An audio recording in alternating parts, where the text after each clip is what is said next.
Welcome to the DemiTaste podcast, where we do a little bit of tasting and a lot of talking.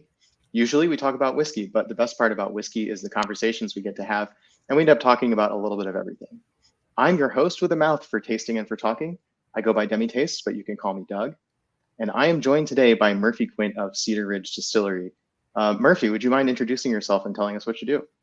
Yeah, I'd love to, and thanks for having me. This is really exciting. So, my name is Murphy Quint. I am the new master distiller here at Cedar Ridge. Until about 2 days ago, I was the head distiller here. So it's the first time I've ever actually introduced myself as master distiller. Congratulations! Hey, thank you so much. I appreciate that. But master distiller here at Cedar Ridge Distillery, located in Swisher, Iowa. Not to be confused with Idaho or Ohio. That happens a lot, as it turns out. Not many people make it to Iowa, which is beyond me because it's the world's most beautiful place. But yeah, I've been with Cedar Ridge really since the very beginning. My parents actually started the company back in 2005. Back then we were, the vision was nothing like what we are now, which I suppose can be expected in any business. But we started off as this very small family-owned, like garage style business. We were like a winery distillery combination, mainly wine focused, to be honest. And we have, over the last 20 years, evolved into something that is much bigger than that. We've left our garage behind, and we're on a 75-acre campus with about 10 different buildings out here. And there's a lot going on, which I'm sure we're going to get into. But Cedar Ridge Distillery. I did have a little hiatus. I mentioned I was with Cedar Ridge since the very beginning, but I did take a break from about 2010 to 2014, where I moved out to Colorado, and I did get in with another distillery out there called Stranahan's Colorado Whiskey, an amazing distillery. I recommend checking them out. So because of that, I have a deep love in the category of American single malt, which I know that's a shared appreciation between the two of us, which is very exciting to me. And I kind of brought that to Cedar Ridge. Cedar Ridge is always going to be a bourbon first distillery. And that's because we're in the state of Iowa, where we grow corn. If you haven't been here, you don't know much about Iowa. That's kind of our bread and butter. We grow corn. There's cornfields everywhere here, and it makes perfect sense for us to focus on bourbon. But because of certain elements of our business, such as our roots and appreciation and passion for wine, those add a lot of advantages that we're going to get into during our chat for single malt production in general. So while we are very bourbon focused, we have this really good thing going on the single malt front that I want to highlight today. Awesome. Wow, where to begin? I feel like we should start at the beginning. As much as I want to get right on and talk about the American single malt, let's go back to the very beginning for you, I guess. You mentioned you've been with Cedar Ridge since the very beginning, aside from that hiatus. I heard on, I think, Single Malt Matters that you actually started at the winery as a teenager. What was that like? It was wild. It's very interesting because this whole whiskey boom is still very recent. Like I said, we opened up for business in 2005, but we were kind of starting all the way back in 2002. And back then there wasn't a whiskey boom. This wasn't really happening yet. So I'm one of the very few people who can say that I literally grew up in this industry. My parents, they started Cedar Ridge Winery and Distillery, and I was helping out after school and on weekends. I mean, very much to just earn some money and help out the family. I didn't know that it was my calling or where my career was going to head or anything like that. I don't want to blow any smoke that is simply untrue. But as time went on, I really started to fall in love with it, and I really started to appreciate the process. And even more than that, the people in the industry. I don't think anyone would, overlook the fact that there's going to be some really cool people in this industry. It's, the whiskey industry. The conferences are a lot of fun. The people you get to interact with are so open and knowledgeable. As time went on, I got really interested and decided to pursue more of a future and a career in the game. What was your favorite part of winemaking before we move on from that topic entirely? Yeah. And, wine, there's a lot to talk about on wine and Cedar Ridge. I want to be very transparent, though. While I am the director of operations here and I oversee our winery, I oversee our vineyard. I am not a winemaker. I'm not a vineyard manager. I have a staff that is far more intelligent than I am on that front, and they do an incredible job. So I wouldn't say that I've ever been a winemaker, but I have assisted with, I have, kind of helped out mainly when I was younger with a lot of the process. And I really enjoyed watching our winemakers over the years do the process and just how much they cared and how passionate they were about the process. And that ultimately transitioned and created my love for whiskey production. Now I get to do that these days with whiskey when I'm blending and things like that. It feels good to know that I get to do what I once witnessed, my dad and our other winemakers do in the past that was so intriguing and beautiful to me. So if you'll forgive my relatively lack of knowledge about the so-called flyover states, is Iowa wine country in particular? Is there a lot of wineries there? Yeah, there actually are a decent amount of Iowa wineries, and there is some really good stuff happening here. We have a pretty good alliance, an association rather, that works together to push the industry forward. And our winemaker, Tim Hafel, is pretty involved with that. And our vineyard manager, Kent Falker, also at one point was very involved with it. So there are some really good vineyards here. There's some really good wines being produced here. What we need is people to take notice. And that's always a struggle in the state of Iowa with really any product. And I honestly don't understand why, but people just kind of overlook us. They overlook things from this state because, like you said, it's traditionally a flyover state or a drive-through state. And there are advantages and disadvantages to that, to be honest. I mean, an advantage is that there's not many people looking to open up, wineries and distilleries in the state of Iowa because there's not a ton of consumers here doing that, or at least you wouldn't think there are. So there's like decreased competition as far as in-state goes. But the disadvantages are you've got less consumers looking specifically towards your business and to your state, which is, a bummer. So that's something that whether you're talking wineries or distilleries, we all have to band together and kind of turn the tables on. And that's why we've got really good alliances and associations pushing that forward. So we do have a fairly cool wine scene here. It is growing. And I personally do believe over the next 10, 20 years, it will be much further ahead than it is now. I think we're on a good front. All right. Now, before we lose the whole audience, because we're supposed to be talking about whiskey, let me just ask you, tell me about the distillery and the products that you make in as much or as little detail as you want, and I'll ask some follow-up questions.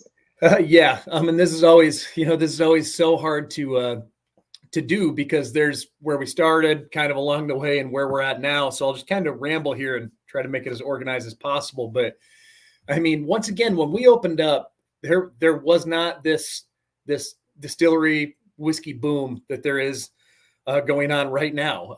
As a matter of fact, I mean, when we opened up, there were like 20 distilleries outside of Kentucky. I mean, 2005 doesn't seem like it's that long ago, but as far as this distilling movement goes, it's freaking ancient. So back then, I mean, we did the typical model.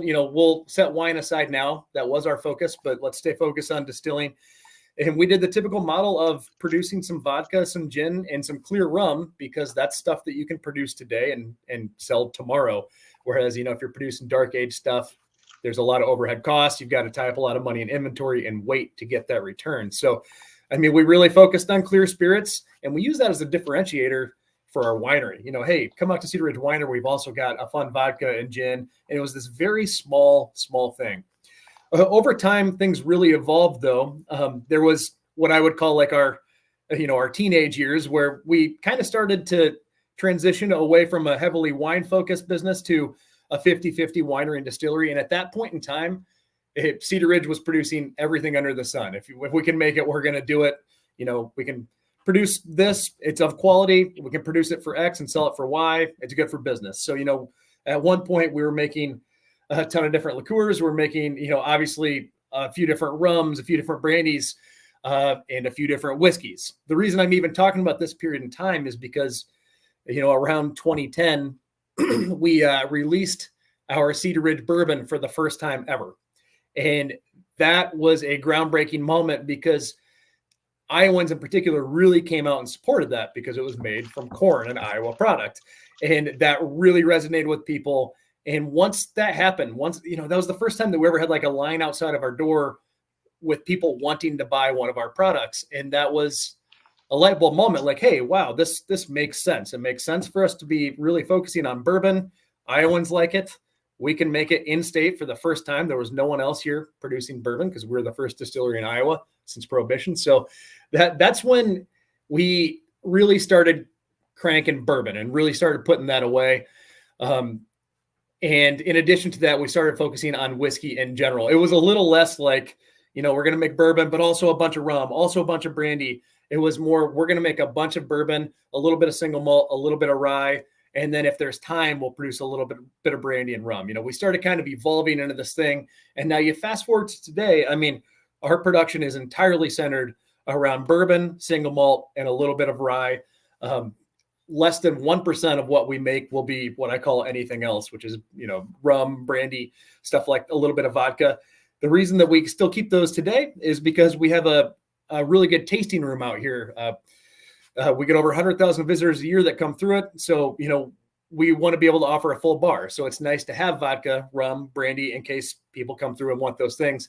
But we're very focused, at least on the spirit side of things, we're very focused with bourbon and single malt as that clear number 2 spot. This is probably going to seem like a weirdly technical question, but since I'm in Texas right now and I've done some interviews around here, one of the things I learned about Texas is that if you want to offer a spirit in your tasting room, it has to be a product of your own making. Is that true in Iowa as well? That was true in Iowa until last year. Last year that got changed not even a full year ago, mid last year. That was the case. And that actually was why we were producing vodka, gin, and rum, is because not only do we want to offer it to customers, but if we want to offer it to customers, we have to make it. Now we do it because our structure is set up so that we can accommodate that. And it's like, well, if we're going to offer it, we might as well make it. We don't have to, but we might as well. So now things have changed in the state of Iowa. We can actually bring in, other people's stuff if we wanted to. At this point in time, we haven't because we really want to highlight what Cedar Ridge is about and what we're making. But we do legally have the ability to bring in other things. So obviously you also make brandy. You mentioned several kinds, but first of all, obviously grape brandy because you are a vineyard. Yep. What place does that have in your portfolio at this point? You focused a lot more on rum and maybe fortified wines like port style wine, that sort of thing. Where does brandy fit in? Brandy, brandy is not something that any of us are wildly passionate about here at Cedar Ridge. It's not something that we're looking to put more and more of it away. It just has this nice little spot in our portfolio for when customers are here, but it provides another added benefit to our distillery when it comes to single malt. And I don't want to get too far ahead of myself, but our single malt program is all about finishing casks and a very diverse array of different finishing casks that we can utilize. The way that I see it is that in our single malt program, the more unique finishing casks I have access to, the more flavors I can create from them. The more flavors I can create, the more combinations I can create in blends and things like that. So it opens a lot of doors. And brandy plays a significant role in our single malt for those finishing casks, and especially in our Solera edition, which is our 92 proof single malt. If you've had any QuintEssential, that's the one you've probably had. There's a very nice base layer of brandy finished single malt. So we produce grape brandy, pear brandy, and apple brandy. All three of them make really good finishing casks for our single malt. All three of them make actually really good brandy in general too, but my heart is with single malt. So that's what I see the biggest benefit is they create these great finishing casks that we can utilize later on our single malt. Okay, so I think this is actually a great time to take a break. And let me just ask, Yeah. What are you drinking this evening, if anything? Well, so I've got 3 different QuintEssential single malts to drink this evening. I've got plenty of other fun things on my desk. I have because I work in the industry, I'm allowed to have a bar in my office at work, which is very uncommon in the rest of the world. But so I work from home, so my bar, is behind me all the time. If you, and we'll obviously focus on the QuintEssential here, but if you go through my desk in general, what you will see is almost all single malts. I'm fascinated with the category of single malt, obviously, because I'm very involved with American single malt. I'm fascinated with American single malt, but Scotch as well. And so the things on my desk are almost entirely single malt at this point. But the 3 that I'm sipping on this evening are our QuintEssential Signature Edition, the Solera, 92 proof. And then we've got our Tokai cask finished and our special release port side, which if you're big in the Instagram whiskey world, you've probably seen quite a bit on our port side recently, as it's getting some pretty good, awards and reviews right now. Yep. It is excellent. But I guess let's go back to the first of those three. So I've already poured myself the 92 proof, the Cedar Ridge QuintEssential Signature Blend. Yep. I'm doing that from memory because I have the bottle packed up. That was well done. This is 92 proof. This is a Solera finish or Solera system. Would you say finished? Solera finished whiskey? Or it's I would. That is how I'd phrase it. But it's also a modern Solera style. I mean, if you look back into what a traditional Solera style is, it's the triangle pyramid of barrels where they kind of feed into the ones below them. This is more of the modern style, which has been adopted by a number of distilleries now, whether they're in America or over in Scotland. And that's where basically you've got a vat that you're, constantly filling up and never emptying. So Solera vatted malt, they've kind of merged into one thing at this point, but it is, I do say a Solera finished single malt whiskey. Yep. And I'd love to talk about how we make it here. It's all about, honestly, I feel like this could be like the rest of the episode. Like that little info card that came with it is so like, it's so, it's such a terse diagram, but there's so much information there. It's like one of the most transparent things I've seen on a label, if you know how to read it. Yes. And I'm glad you feel that way. It's the cool thing about it is that the process is incredible. That's one thing that is for sure. And I think you'll all agree that the process is really, really cool. It's really elaborate and we love to talk about it.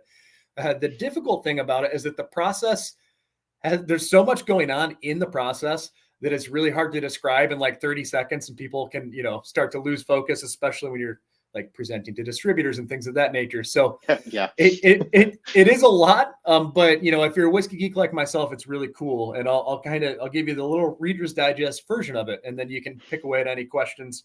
I'd love to answer as many as possible. But so the entire part of this process, our Solera Edition single malt, is keeping this vat full. We've got an 1,100 gallon wooden Solera vat, and it's all about keeping it full. When we bottle it halfway down, and now it's time to fill it back up. That's the really important thing. How do we fill it up? All right, so we have all this single malt that we're producing in our distillery from, mashing, fermenting, distillation. It all starts the process aging in ex-bourbon barrels. From there, after about 4 years, we transfer it to a wide variety of finishing casks. I talked about that a second ago a little bit. The whole goal is to create as many different finishing casks as possible because that creates a wide array of flavors.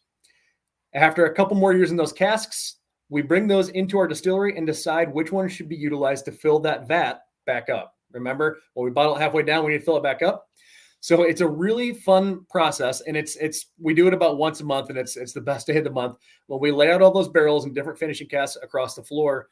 I'm very fortunate to be the one who gets to decide which barrels go into the vat, but on that day we usually pull, our whole front of house team in, not only the production workers, but people from, our directors to anyone else to come over and try all the different single malts, because it's really good for developing your palate and understanding how all these different single malts work together to create this one final product. So anyway, because of all that, there's going to be a lot of complexity in this whiskey. Even though it's only at 92 proof, you're going to pick up notes from brandy casks. You're going to pick up notes from port, rum, a ton of different wine casks. That's kind of my favorite thing to work with is wine casks.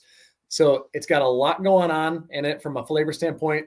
The last thing I'll mention is that there is just a touch of peat in this. If I didn't tell you that, you might not even find it.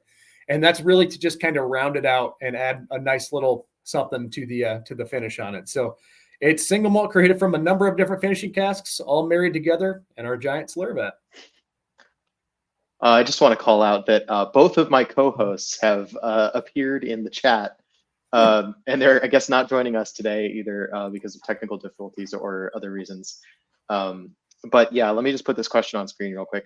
So the Ranger's Respite we have is going into the Solera system with some age already on it, which you mentioned these are already aged barrels. So the answer to that is yes. It is, and it is a good question though, because one thing I want to be transparent about is that it isn't, there's no age statement. So I mean, it's not like, these are all 10-year barrels or anything like that, but I do make sure everything's ready. And I mean, I don't know if I've ever added anything I've definitely never added anything to it under 4 years, probably not under 5. So we definitely want to make sure that the maturation process has done its thing before it goes in the Solera.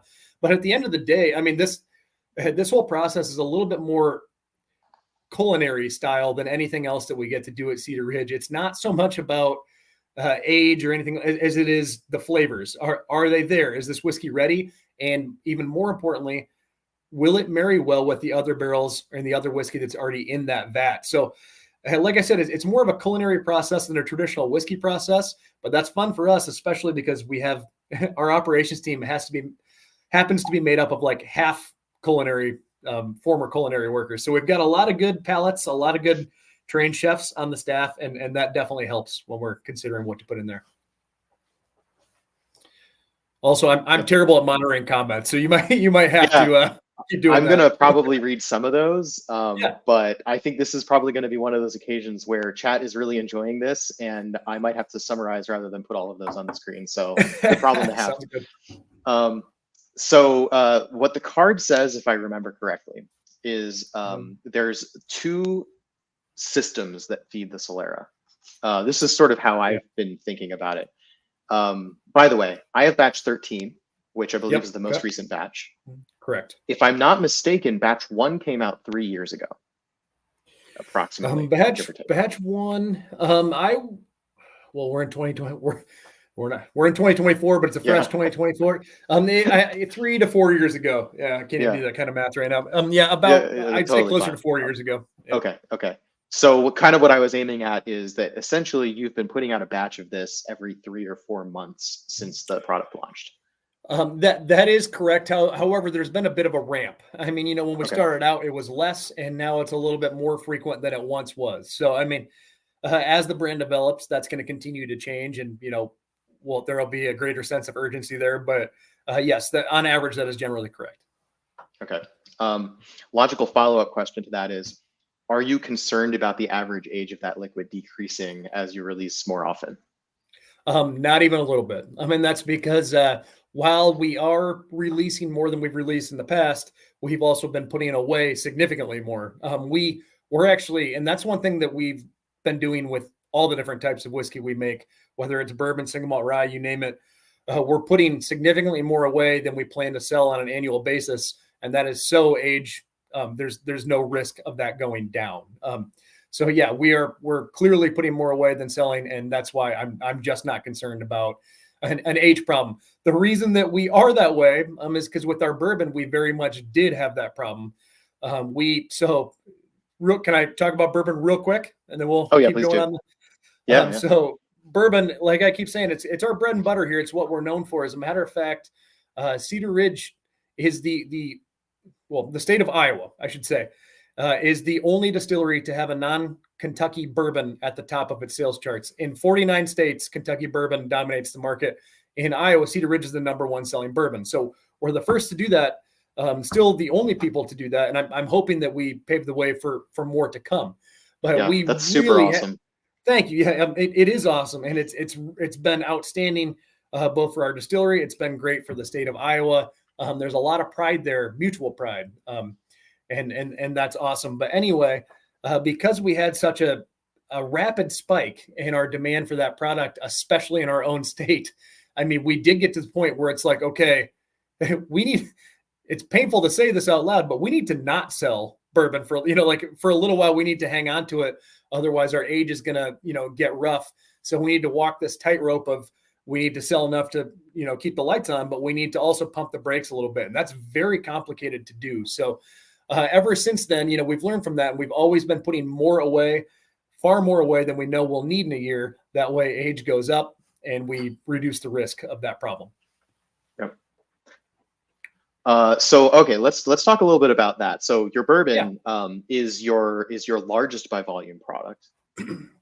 Significantly. The turn of phrase I liked for this is Cedar Ridge owns their own market on bourbon, the market of Iowa. own your own market. That's a great phrase to have, right? Aim local and then broaden. And Sure. I have to say, I think that's worked remarkably well. To tell a little slightly embarrassing anecdote. The first time I interviewed Jason Parker back in April, One of the best. I had never tried a Cedar Ridge product. I had heard of them so often that when I was asking Jason Parker about their partnership with the brewery Talking Cedar, I accidentally said Cedar Ridge. That's awesome. That's funny. Yeah, I'll have to go back and check that out. He's, by the way, Jason's. Yeah, that interview is not published anywhere yet because that was like slightly before I had a podcast. It's audio only. I'm working on an audio podcast, but I don't need to make this an advertisement for that. No, but real quick, I want to give Jason a shout out. He's one of the best in this industry for sure. I've gotten to know him pretty well over the years, worked on a few projects with him, and the amount of knowledge that guy has and is willing to share is incredible. And I can tell you that my career has definitely benefited from just knowing him. Yeah, I mean, to the extent that I wouldn't call this a career, but to the extent that this project, having Jason has been having Jason as a resource has been tremendous for my efforts here. 100%. Yeah, so that's bourbon. I guess while we're talking about bourbon, let's talk just a little bit more about bourbon. So my understanding is that your bourbon is made in somewhat of a non-traditional way. Could you go into some detail on that? Yeah, it's very non-traditional. As a matter of fact, our bourbon is really mashed more traditionally like a single malt. We do an off-grain fermentation and distillation, which I have met over the last couple of years. I have met a couple of other distillers doing that. But to make it even crazier, I'll say that we also do that with rye, which is wildly uncommon to do an off-grain fermentation and distillation. But anyway, that's really the first step that's really, unnatural or non-traditional is that we've always either lautered or used a mash filtration system, which is what we're currently utilizing after our mash, as a mash filtration system that separates the liquid from all the grain. And now you've got a nice clean fermentation of just liquids. So that's the first thing that we're doing that's really outside the norm. And that's, as far as like Whiskey Geeks go, that's kind of the main one. But then there's also an added one of how we age, which I know there's a lot of people doing non-climate controlled aging. And I've really, really studied the pros and cons of doing it. There's definitely both of doing non-climate controlled aging. But here in the state of Iowa, we really, really want Mother Nature to put her fingerprint on our product. And the reason we want that is because we're in a very unique situation where every year, I mean, we'll get down to about -15 one time, and we'll get up to right around 100 about one time. So, I mean, we're going from 100 to 115 degrees swing on an annual basis. And like I just said, there are pros and cons to tapping into that. But the benefit of having your own specific climate, like having an impact on the way that your whiskey matures, is really special. And so we've always wanted to take advantage of that. So that's another thing that impacts not only our bourbon, but our other whiskeys during the aging process, or the maturation process rather, is that it's seeing significant temperature swings, not only on an annual basis, but even on a daily basis. Right now it's just pretty consistently cold, but I mean, you get to like May, I mean, it could be, 85 degrees, and then it could drop down to like 10 degrees in just a day or two's notice. So we really want to tap into those things. But I personally think that the more bizarre thing is that we're actually doing an off-grain fermentation and distillation in our bourbon. Yeah, if I could ask, maybe this is like a kind of a broad or uninformed question, but why is it so uncommon for bourbon to be off-grain fermented? I don't really know, but I mean, I can definitely speculate on that. And I think that this industry is it's so incredibly traditional. And I think that's one of the more beautiful parts of it, is that, hey, we've been doing this way for hundreds of years or thousands of years or however long. And I mean, this is the traditional way. So, let's continue that. And like I said, I think that's very neat, but I also think it's fun to explore some outside of the box stuff. And as someone who's been doing this for a while in a family-owned business that, you know, doesn't have bottomless pockets, a lot of times stuff like that's going to come up out of necessity or, like for instance, I mean, the original reason that we started doing that, now we fully embrace it and would never move away from it. But the original reason we started doing that is because we needed a way to separate the grain from the liquid in order to handle the waste product. Right? We're not on city sewer. We don't have a treatment facility. So, you know, we needed to figure out how to handle our bourbon production and separate those two things. Now we could probably, if we wanted to, we could probably move to a more traditional method where we're doing on-grain fermentation, on-grain distillation, but we really appreciate the process that we have and the flavor profile that it creates. So we have stuck with it. But I think for the most part, people want to do this the more traditional method. And I think that's really neat. And I really respect that. It's just not what we're doing here in particular. As long as we're breaking with tradition, do you use column or pot still for your bourbon? We use all pot stills. So our stills are all from Carl over in Germany. And, you know, there's a number of different still manufacturers that I've had the opportunity to, you know, got to work on a number of different stills throughout my career. I really, really do enjoy Carl. And the way that we got introduced to them was when my parents were originally, you know, putting a business plan together and doing some research on how they wanted to pursue all this. They were over in Germany where that's where our family comes from. And they ran into a steel manufacturer at Carl and they started talking and developed really a lifelong friendship. And so because of that, we've always worked with Carl on our stills. So we have 4. With that being said, one of them is not even functional because it's so incredibly small. It holds like 30 gallons on the inside of it. It's what we got started with when we were mainly a winery that wanted to produce just like a very small amount of spirits on the side. Now it's so small that we can't even do like a pilot system with it. So of our 3 functional stills, we have an 800-gallon pot still. We have a 200-gallon pot still. All this is converted from liters, so it's rough. And then we have a 100-gallon pot still. The last one that I just mentioned, the 100-gallon one, while it is technically a pot, it's also fractioned out so that you can go from the pot to straight to a condenser, or you can go to a short column or to a tall column. The reason we want that is because if we want to make a vodka or a gin, we need access to that tall column. If we want to make a rum or a brandy, we might utilize the short one. If we're going to run whiskey through it, which we very rarely do these days, it will go from the pot straight to that condenser. So our whiskey, though, 95% of it these days is going to go through the 2 main whiskey stills that we have, that 800-gallon Carl pot still and the 200-gallon Carl pot still. We have a good question here. Do your stills have names? They do, and it happened more out of frustration than anything else because they did not have names. But on the outside of one of them, on the manhole that you open and close, the door said Carl because that's the brand of the still company.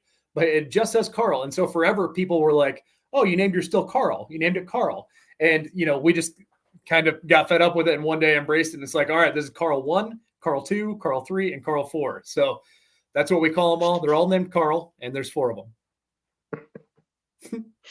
we do name everything else. So like all of our pumps, you know, that they have names and stuff like that, but our stills are all named Carl. Okay, so I was trying to do some math, but probably better if you just tell me. So what's your output look like in terms of barrels filled per day or per week? Yeah, good question. And we really ramp that up and ramp it down accordingly. It's weird to say this, but one of the most important elements to a distillery is not necessarily having a person who is an expert in whiskey production. That's obviously very important. Not necessarily having someone who is an expert in sales and distribution, although that's very important. But having someone who is more of a financial wizard. And Cedar Ridge has always had that because my dad, who started the company, while he wasn't necessarily super passionate about, his heart wasn't always in whiskey production or sales and distribution. He's always been a CFO and an accountant by background since college. And so he's been very good at forecasting. And I know that sounds weird, but it is the most important thing when you're building a brand to have a good sales forecast, because if you're putting something away for 5 years, 7 years, 10 years, whatever it might be. We need to know today how much to produce for 5 years from now. So it doesn't always seem like it, but when you're in a business like ours, you really need to kind of ramp things up or ramp them down depending on demand and the future forecasts and things of that nature. So we dialed that back and forward. We can, like last year, for most of the year, we were producing 200 barrels a month. So, 50 a week, however you want to do it. That's the most that we typically do. I think our record ever is 220. Right now, we're dabbling closer to 150, and we'll probably ramp that up, from there throughout the year. So our quotas that we build for ourselves are always based on months, and we're typically shooting anywhere from 150 to 200 a month. And on that note, we'll say that 70% of that is bourbon, 20% of it's single malt, and 10% is rye.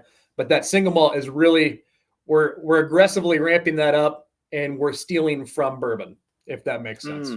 Okay. Yeah. At one point in time, your single malt was, I think, your lowest volume product. That's exactly correct. And now it has surpassed rye at this point. Rye's way behind. No, it has surpassed rye. And that was something that I was really excited about. And I am, even though, I'm super passionate about bourbon and we work in a bourbon distillery, I am excited to see the single malt kind of eat away at the bourbon a little bit. The rye is just kind of a side project that we have. We do offer a good rye, but it's more for like blending and things of that nature. We do some fun collaboration projects that we need that around. So we probably won't reduce the rye, but we probably won't increase the amount of rye we're producing. It has been fun to see single malt eat into bourbon a little bit because so much bourbon is being produced in the United States right now, a massive amounts. And I am a little concerned about how that all plays out in the future. As you mentioned, I mean, we're very fortunate to have claimed our home market, and there's a lot of security in that, which is great. But I am also excited to ramp up single malt production to prepare for what I think is a boom that is happening now and going to continue to rapidly unfold as the next few years carry on. So I'm excited to constantly be ramping up that single malt. That's for sure. Phil says, as a rye guy, I am disappointed, but I understand.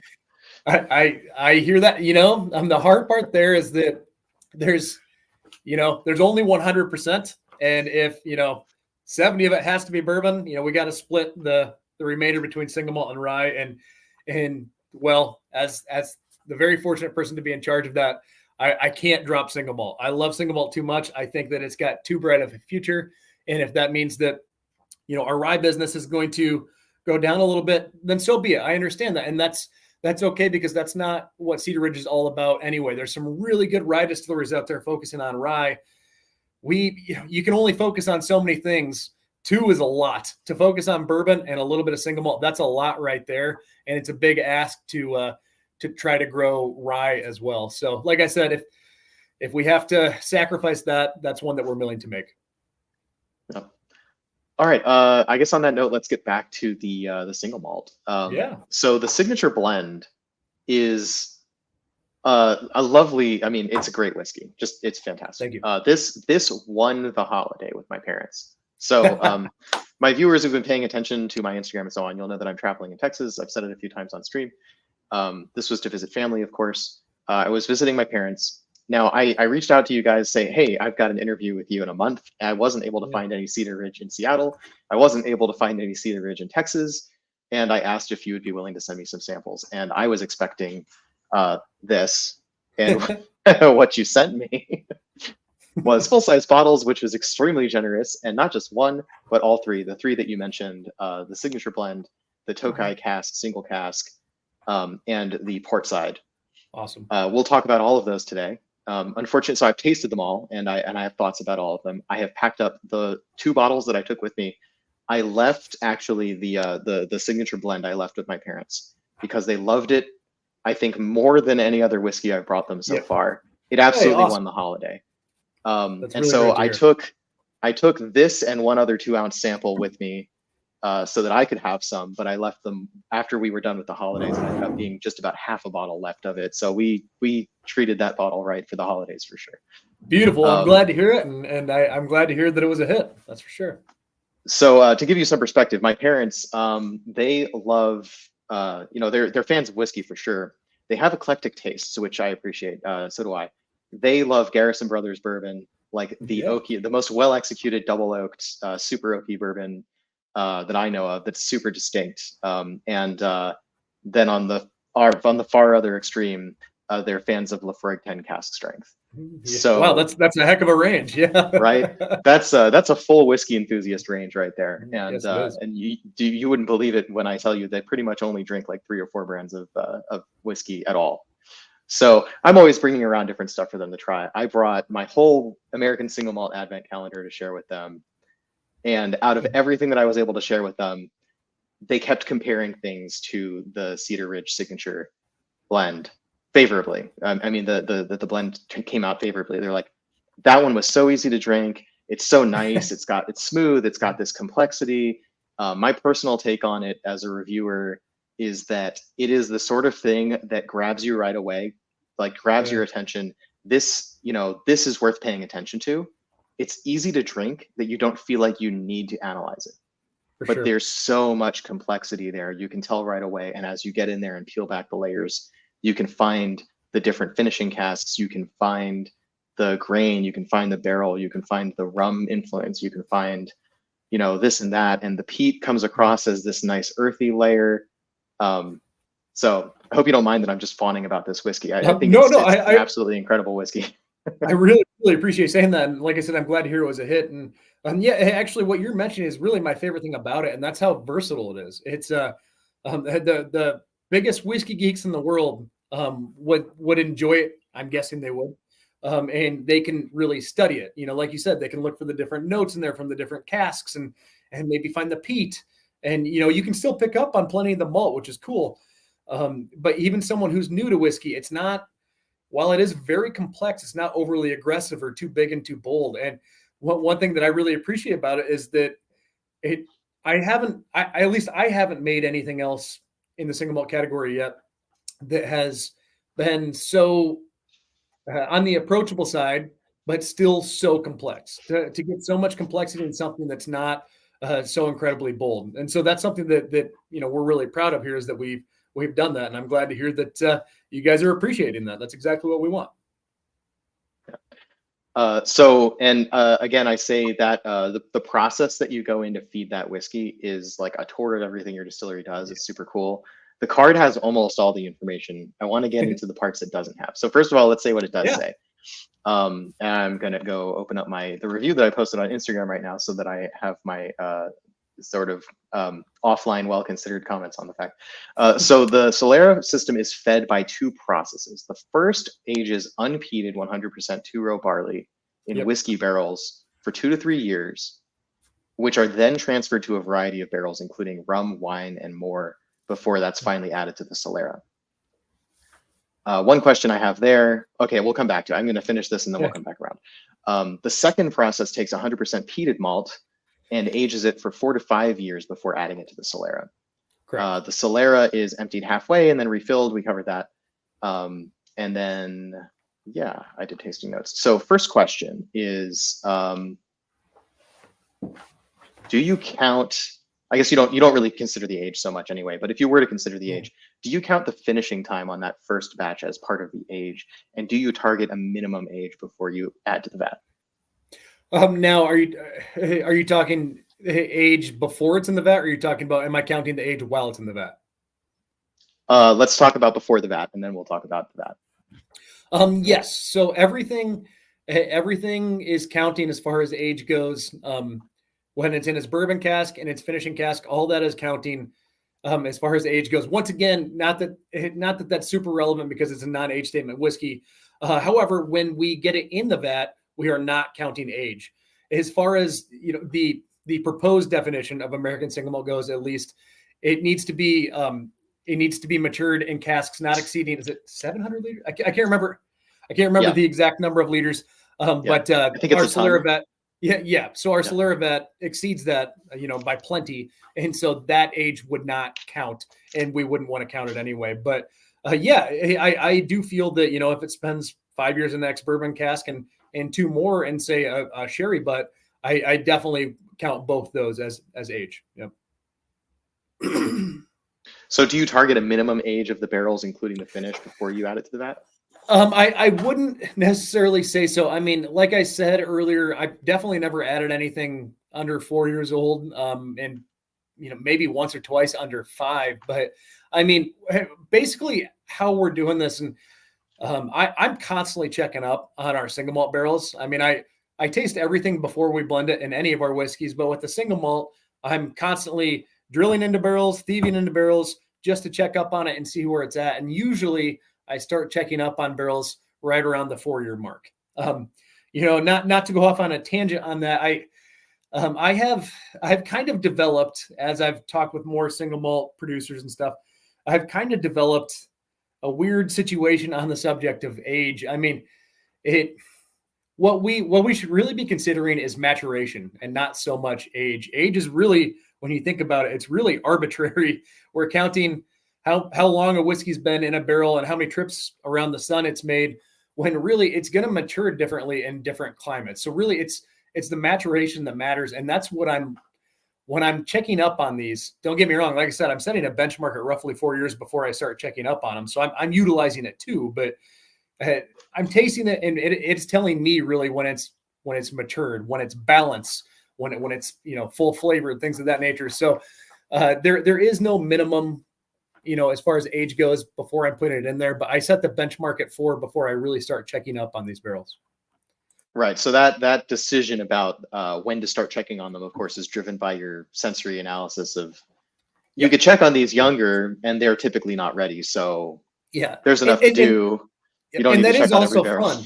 It is also fun. Don't get me wrong. Like I do. There are times when I'll check in on a barrel that's been aging for like 6 months. I mean, just to see what it's like, because it's important to have a knowledge base of things like that. So I want to know what whiskey tastes like when it's not matured. And so I check up on those from time to time too. But as far as barrels that I'm tracking on our, we have a very elaborate Excel spreadsheet to track all this. On that spreadsheet, when I start checking in on the barrels for consideration to go in that Solera vat, usually it's the 4-year mark that I'm like, all right, I should probably start keeping an eye on this one and seeing, if that's something we want to consider for the future. Yep.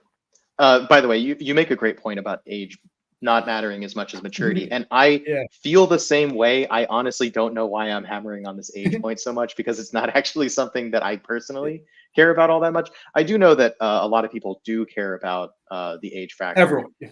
Yeah. And don't get me wrong, when I'm going down the aisle, age definitely catches my eye too. So, I mean, I don't mean to be hypocritical on that or to knock it. I think the reason why we use age is because we haven't figured out how to get anything tangible on the subject of maturation other than age. I mean, it's, you can't really describe maturation, but it's very similar to people. I mean, we all know a 30-year-old who acts like an 18-year-old. We all know an 18-year-old who acts like a 30-year-old, but they're still 18 and they're still 30. There's no way to really describe maturity. And that's kind of where we're missing the mark. If we could find a way to beat that, I think that'd be really interesting, because at the end of the day, trips around the sun is quite arbitrary. We just haven't found a way that's better to put into words yet. Right. Maturation is kind of driven by two main natural forces if you're not climate controlled. One is the day to night shift of temperature and humidity. And the other is the annual change in temperature and humidity. And sometimes you get weird cold fronts, warm fronts that affect that. There, of course, is other factors that affect age besides just liquid moving in and out of the barrel, right? You've got just at a certain temperature, you just get long time, right? You get the time-based effects, the esterization. I guess is the only scientific word that I know to explain what happens to whiskey as it gets older. Do you feel that that aspect, which aspect of age on your whiskey do you think is more important? Which aspect? I guess the shifting in temperatures versus the sitting for a long time. For sure. We're obviously tapping more into the shifting of temperatures, and I want to be careful on that, because like I said at the very beginning, there are definitely pros and cons. There are trade-offs to that.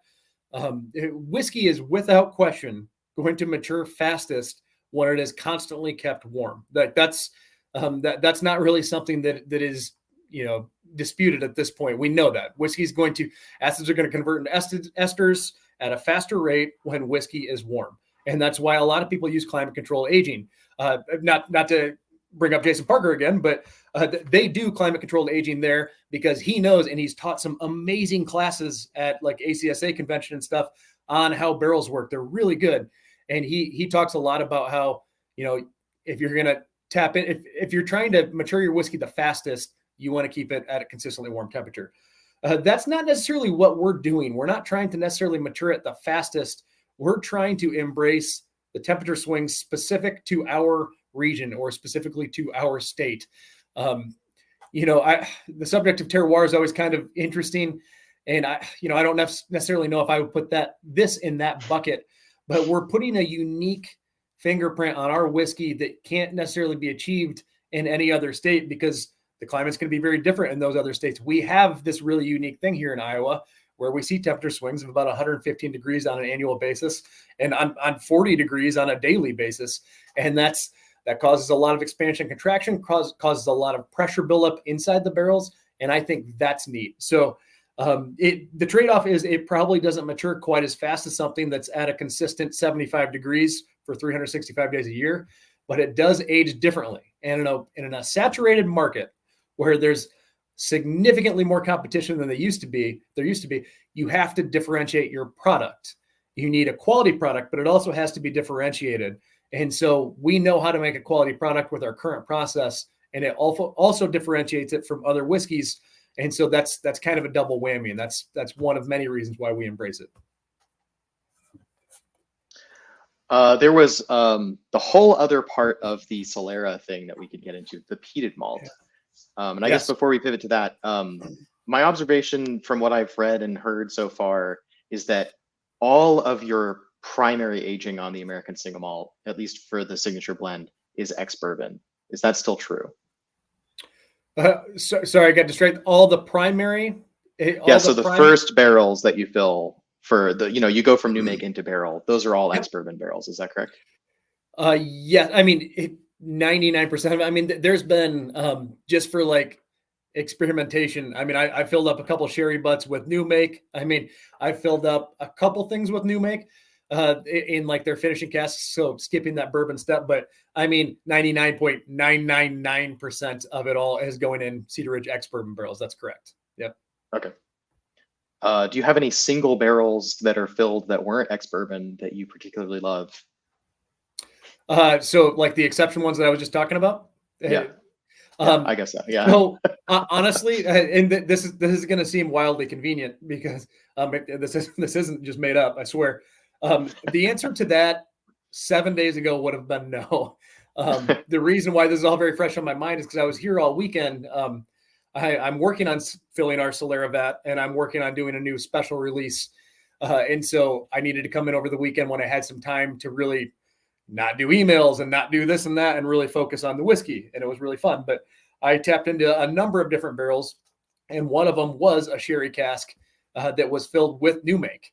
And I had tried this like 2 years ago, and it was awful. It was really not good. I mean, it still pretty much tasted like new make. Over the weekend, I tried it again, and for the first time, I was like, "Whoa!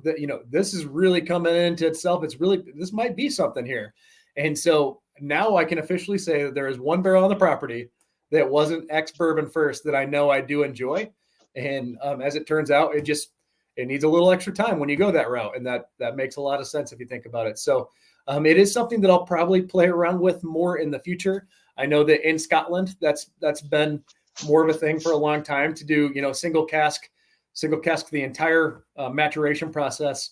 And so I might dabble in that a little bit more in the future. But as of right now, there's only one on this property that I've really come to appreciate that has gone that route. Sorry, I was listening. I just got a text. I just wanted to real quick. No problem. That's pretty cool. I'm looking forward to that potentially being a single barrel release. It will be really fun to try. Yeah, those honey barrels, they come along every once in a while. That's one of the coolest parts about being in this industry or having this position within the industry is that, every now and then you go out into your, you know, barrel aging facilities and you start kind of popping barrels and going through things, but one thing leads to another, and now you're popping a couple barrels that you didn't really expect to be popping, and you fall in love with something. You discover something that is just wildly unusual or something that's really unique, and all of a sudden that opens more doors and more paths to go down. And for someone who really enjoys blending and things of that nature, that's really fun. It's really interesting, and I love it. All right, so let's talk about the other half of or I guess it's not half, but that's an interesting question. So the Solera also has peated malt, and I find it interesting. Your approach to peated American single malt is not to, you know, fill barrels with a lightly peated new make, but rather to do unpeated whiskey and peated whiskey, and then blend in a certain proportion to get to the smoke profile that you want. How do you go about dialing in that smoke on the blend? It is a harder element of all this, getting the right level of smoke. I can honestly say that the first few times I filled our Solera vat, the first few batches, that was probably the hardest part. As a matter of fact, I know you said you have batch 13, but batch 5 in particular, if you go back and try batch 5, I definitely kicked the peat up a notch, and it wasn't necessarily on purpose. It just kind of happened. But that's dialing in the right amount of smoke is very complicated. However, kind of getting back to the point you were making on how, you know, we age them separately and go the blending route, that in my opinion is one thing that really makes Cedar Ridge's single malt program, our quintessential single malt, it makes it very cool. And that's that literally all of it is aging separately. You know, the peat, we could just have a lightly peated distillate as our base distillate, and that's what we're working with. I think it's more fun to mainly do 2-row pale malt and then some peat. And then rather than, you know, we do 30% cherry cask, 30% rum cask, 30% whatever, just like create a bunch of them and then rely on your own skill set as a blender to properly marry them together. That's what I love. And it has created so many different opportunities for us that we're about to get into with, you know, the Tokai cask and the port side. What those are is those were fun experiments that we kind of created throughout this process of having a variety that we then either released as a single barrel, the Tokai, or the port side, we married a bunch of fun ones together. So it just creates more options as a blender. And that's why I love this category in general, is because there's a lot more flexibility in American single malt on from day one all the way to the end of the process on how you shape that spirit and how you manipulate it throughout the process. So that's, like I said, that's what makes our single malt program very unique and very fun for my staff and I to participate in it. Nice. Well, where do we go from there? Well, this feels like a good opportunity to transition to talk a little bit more detail about the Tokai special release.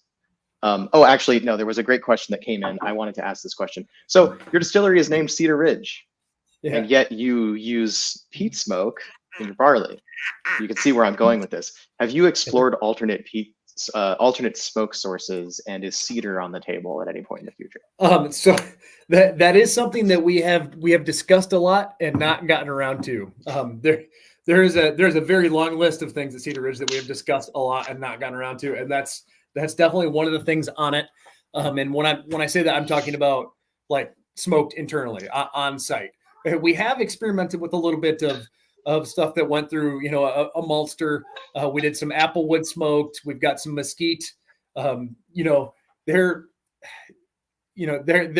good to have around. It's not necessarily where our head's at from a focal point, but they're fun just to have for potential new flavors and new combinations that we can utilize.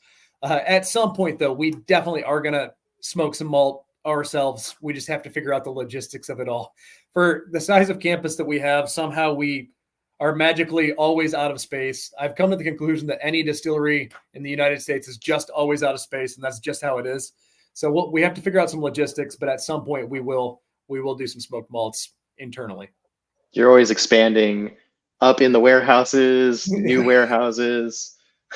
It's crazy. And I mean, you know, obviously I travel to many distilleries and have a lot of friends at different distilleries, and all of them are out of space all the time. It doesn't matter if you have 100 acres or 1 acre to operate on, you are always out of space. And that's just part of the game. So out of all of those alternatively smoked barleys that you have, which seems to work the best, or is it too soon to tell? I'd say it's too soon to tell. I don't think we gave it enough. I don't think we experimented enough on that. They're all decent. As a matter of fact, I have one barrel on the property. Everyone always asks me, what do you do when you get a bad barrel? And I wouldn't say that we necessarily have bad barrels, but there's one barrel of mesquite smoked malt that we've had on this property for about 8 years, and it just never really hit its stride. Is it awful? No, it's not. It's actually pretty interesting, but it is amazing. No, it's also not amazing. And I've got this group of Iowans who come through here pretty often. They're wildly passionate about single malt, which is really exciting. And every time they come, I have them retry it. And they've just kind of decided as a group that they're not into this particular barrel. And so I have taken it upon myself. I've told them in 2 years, this is going to be your favorite barrel on this property. So what I'm going to do is I'm going to take that and I'm going to shape it. I haven't really decided which route we're going to go yet, but there's the classic, could just throw it in a sherry butt, could do some brandy cask finishing on it. But what you can do is you can look for its weak points. Maybe it's off balance, at the initial, maybe the mid palate, maybe the finish, whatever, maybe it's off balance, and you can find a way to utilize different casks or to marry it with another single malt that kind of fills in those weak points and makes it more balanced. And all of a sudden now it's something that's more impressive. So I've kind of taken that one on as a challenge to shape that one, to make it go from everyone's least favorite to everyone's favorite. But as far as which ones work the best, I don't know. I wouldn't say that we've found that at Cedar Ridge. I do want to say that on the subject of mesquite malts, there are some amazing American single malts that have mesquite smoked. I don't want to start naming them because I'll name 2 and forget 5 of them, but check them out if you haven't already. It's not something that we offer, but they're very good. There's some people in the United States, especially on the West Coast, doing an amazing job. Yep. Oh, West Coast mesquite smoke. Well, I'll have to south and west. Yeah, right. I'll get a west. list from you later as you've got time, and I'll put it in the video notes. Conveniently, we do have a comment from someone who works at Delbach. So Ian, my co-host, weighs in: a rough mesquite smoke is a weird time. Yeah, that's true, and ours kind of hit that point. It's a little bit rough, but you mentioned Delbach, and that's one that I was alluding to. Who they do an amazing job on that. I've known those guys for a couple of years now, and I can't speak highly enough of the people over at Whiskey's Delbach. Yeah. On that comment of what do you do with a bad barrel, I like the phrase off profile. When I'm explaining to people what the heck an independent bottler is and why do distilleries sell their products to someone else to sell them, I usually, this is not the whole story, but I think the most compelling argument to make is that distilleries have a profile or several core profiles that their products fit into. And then they have barrels that don't necessarily fit into those profiles. We call those barrels off profile. So I like that phrase, off profile. And the thing that you do with an off profile barrel is you contact our friends at Lost Lantern and convince them to buy it. I do think that is definitely partially true. Right now, it's a weird point, though, where Lost Lantern's doing such an incredible job, and Adam and Nora are so great at what they do that I think, our strategy with them is we're actually sending them some of our best barrels. There's actually a funny story of one time I accidentally sold them my favorite barrel on the property, which we can get into in a second. It was wildly painful for myself, but they're getting a lot of good stuff because they've actually built a brand that can introduce new customers to distilleries. And so right now people are feeding them really good stuff. But in Scotland, where this has been going on a very long time, you're like 1000% right. And this one's off profile. Let's get it out of here. For us at Cedar Ridge, one thing that we kind of take pride in is bringing something that's off profile back to profile. That it's not really like a binary, like this barrel is good, this barrel is bad. This barrel might just be lacking something. This barrel is off balance. Maybe this one is over oaked. But I mean, there's always things that you can do to shape that and fix it. And I think we've gotten pretty good at doing that here. And it's something that, like I said, we really enjoy. The last thing I'll mention on that is that maturation in whiskey is very cyclical. I mean, something can be off balance today. You try it 3 months from now, it's really good. You try it 3 months later, it's pretty rough again. You kind of have to catch it at the right point. And I didn't know that until a couple years ago, maybe like 4 years ago now. We were trying some of our rye. There were a few barrels of rye that we had sitting around that we were excited to try.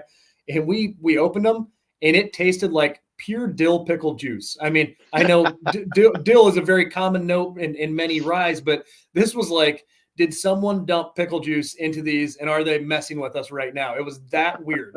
And we kept the barrel, because we kind of kept it sitting in our distillery because I wanted to show it to someone, kind of forgot about it.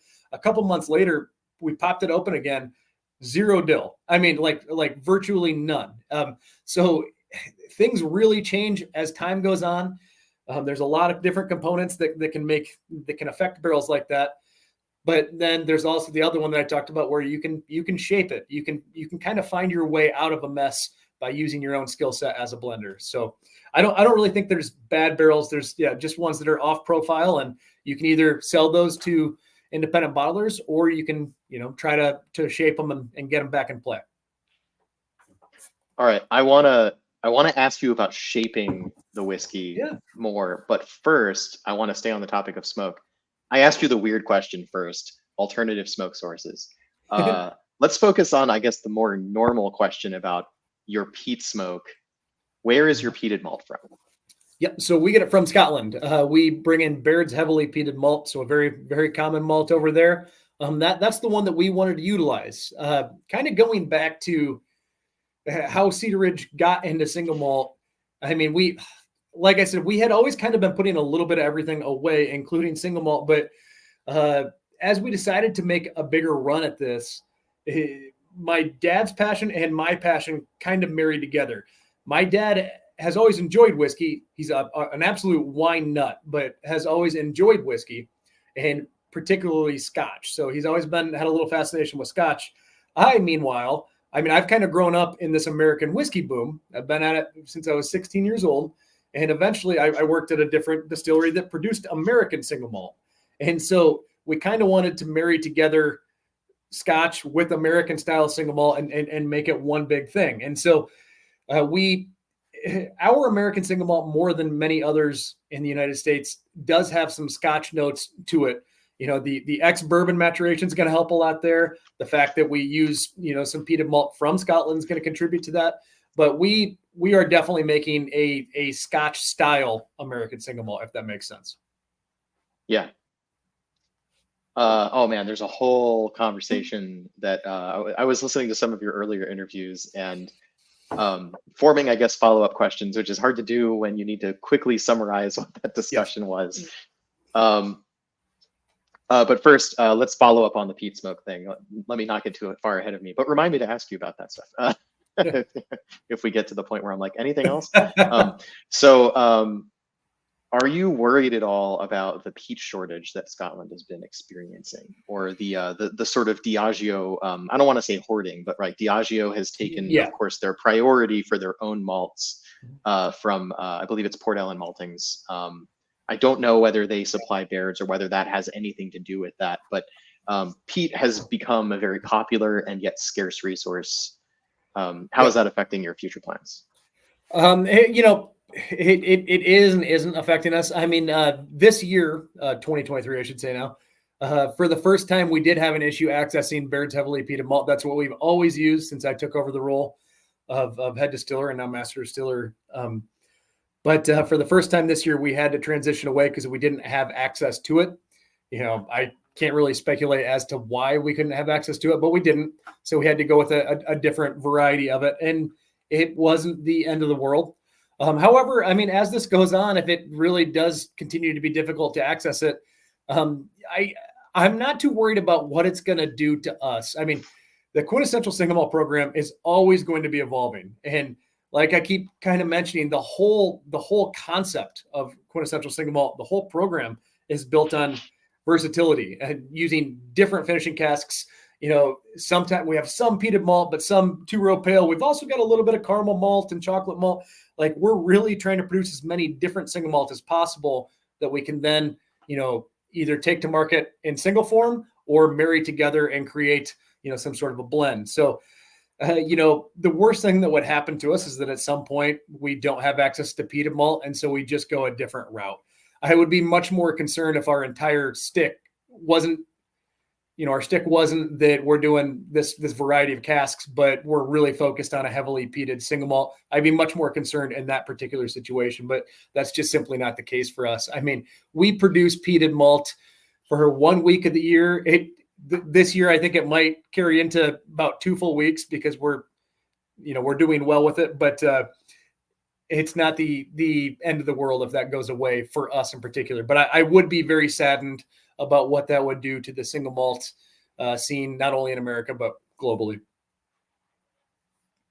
Have you considered American sources of peat? Considered, yes. Once you find something that you really love and appreciate, though, it's hard to move to something else just for the sake of doing it. For instance, I mean, I'll talk about malt in general. I mean, corn, I want to be very clear. We are 100% Iowa corn. That's something that will never change. But in the state of Iowa, we don't grow a ton of barley here. So, I mean, we don't really have access to locally grown barley. And there's, the malting scene is starting to take shape a little bit around here, but that hasn't always been the case. But because we started all the way back when none of that stuff was here, we started working with Prairie Malt Facility out of Bigger, Saskatchewan, and they do an amazing job.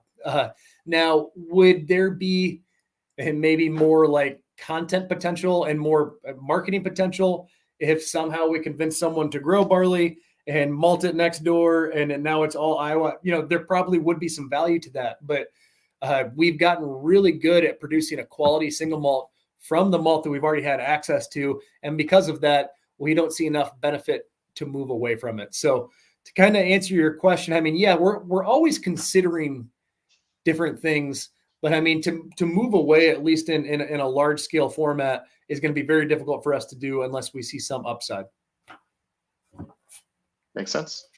There was something you were saying a moment ago, which definitely sort of seemed like a segue into a brewer's mindset thing. But before we go there, this idea that you are distilling, it's all American single malt. I mean, leaving aside the other products, right? As far as the American single malt portfolio goes, it's all American single malt, but it's made in so many different ways. You've got the different malts. You've got whether it's peated malt or not. And what this reminded me of is this idea that Canadian distillers use is they make everything as 100% something, and then they age it. And then the art of Canadian whiskey is in the blending. They're going to blend the rye, and they're going to blend the corn whiskey together, and they're going to blend the malt, and they're going to put that together and shape a product so that it has the desired flavor.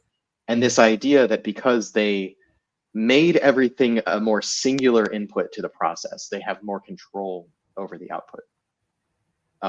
Is that kind of the idea that you're going with, or was there other reasons for that decision? No, that is basically what we're going with, and it is something that I've really come to believe in and appreciate. Is that exact thing? The American scene right now is very focused on single barrels or single casks, however you want to phrase it. And I think that's actually really cool. I buy plenty of them myself. I am a consumer of them. But I do think if you want a quality whiskey as far as like balance goes and a little bit of depth, I think there's so much beauty in blending that we overlook and trade for more of a single barrel focus. So I actually really like it. I might have to steal the way that you phrased that. That was really eloquently said. But by doing everything individually and then figuring out how to put it all together at the end, I do believe that it gives me a little bit more control rather than, if we do it all at the very beginning steps, well, 4 years later, I check up on it and I don't like where it's at as much. And, I guess in a way it could be the same thing with now I'll just blend it with something else, I suppose, but I prefer to do them all separately and then kind of figure out, culinary style, how to plate them all together at the very end when you present the dish. Yep. Okay, so let's do that transition that I was talking about now, where we talk a little bit about you have a bit of a brewer's background, if I'm not mistaken, or that's maybe one way to put it. If you don't mind talking about Stranahan's for a moment. Yeah, and I'm always hesitant to talk a lot without with permission, but I only have positive things to say about Stranahan's. It's an incredible spot, and I mean, my role there, yes, my initial role was just mashing and fermenting. That's what I did there for the first year plus, and eventually I moved into my first management position in the industry of packaging manager. But I gained a lot of knowledge and experience with mashing, which you fast forward to today, and it's something that I really miss doing. Now I have much more of a managerial role. I do all the blends, but I mean, I don't mash, don't really distill. I oversee all of that, and then I focus on the blends now. But there was something so beautiful about that period of my life where I was just mashing. I often look back on it and really miss it, specifically working that 6 a.m. to 2 p.m. shift at Stranahan's, be there, coffee in hand, kind of watch the sunrise out of this kind of open gate that they have by their mash tun. And just, the smells of mashing in while you're sipping on that fresh coffee and working with your shift mate. I mean, those were some of the most positive memories of my life. And I really miss my old days as a brewer. And I'll probably never get, maybe one day I'll get back to there, maybe like a post Cedar Ridge life if I'm ever doing my own thing. But I really look back on that with fondness and positive memories. Nice. So you were talking about at Cedar Ridge, you've got these different malts the different malting treatments, I guess, the whether it's sorry, I'm blanking on what the name's like, the chocolate malt, the pale malt. Oh, yeah. Sorry. So when you treat those, or do you mash and distill those separately? Sorry, that's the question. Do you mash and distill those separately in batches? Yes. And that always creates a little bit of, complication, and peated malt very much included, is that we mash those, and then, yes, we'll wait and we'll hold them and run them all through the stills together at the same time, separately from, our normal mash bills. In single malt, for instance, the 100% two-row pale malted barley, we try to make sure that's all run through, and then we'll either, we'll run all of our peated malt through. In the case that we're doing a chocolate malt or a caramel malt, we'll run those all through separately, and kind of carve out a week to get that all done. With that being said, we haven't done a lot of that recently. It's mainly been the peated malt. This coming year, though, I've told our team of distillers and brewers that if there's a specific malt they're interested in working with, they can pick one, and we'll make a run on it. I want to get, because those guys are the ones that are really, hands-on every day, working hard to produce the spirit. I'm trying to give them a little bit more influence. I know that when I was a brewer, I would have liked to be able to do that a little bit too. And so I'm hoping they enjoy it. And I don't know exactly which type of malt they're going to pick, but this year we will do a fun, few batches of whatever malt they select. So. Nice. Yeah. Okay. This feels like probably a good time to come back to that thing I mentioned earlier, which I think I wrote down. But either way, I remember it. So I wanted to ask you about shaping the whiskey in the barrel. So obviously I don't know if you mentioned this earlier, but my research told me that your barrel entry proof is 120 proof. Yeah. Which is not as high as you could go. How did you make that decision? That was just a standard. That really comes from my experience from literally when I started to right now. I've always gone off of 120 proof entry proof. I have nothing against going higher or lower. As a matter of fact, I'm really interested in exploring those opportunities. It is something that I think I'll dabble in. Probably in bourbon first, as opposed to single malt. But yes, it's just, I know how to work with 120 proof. That's what I'm used to. So my team is used to. And so that's kind of what we hang our hat on. But like I said, I'm intrigued by other entry proofs. I just don't have a ton of experience on that front right now. So you couldn't say how that changes the extraction profile or the profile of the whiskey?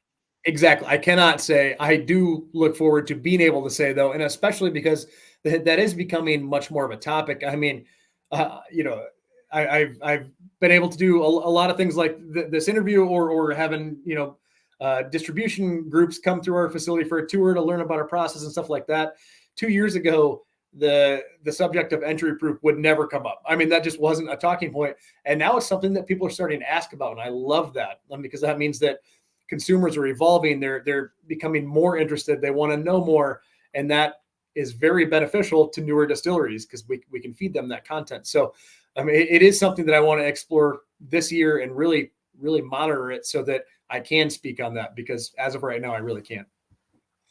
Yeah, that's it's one of those things. It's one of many variables that goes into just whiskey in general, but Exactly. American single malt not being so tied to the traditions of Scotland or Ireland or the more traditional makers of single malts. You've got everything under the sun that is available within the law, proposed law notwithstanding, that lets you shape the product, what kind of barrels you're going to put it in, how you distill it, what your entry proof is, how you blend it, just anything you can imagine. At least 7 or 8 different major topics.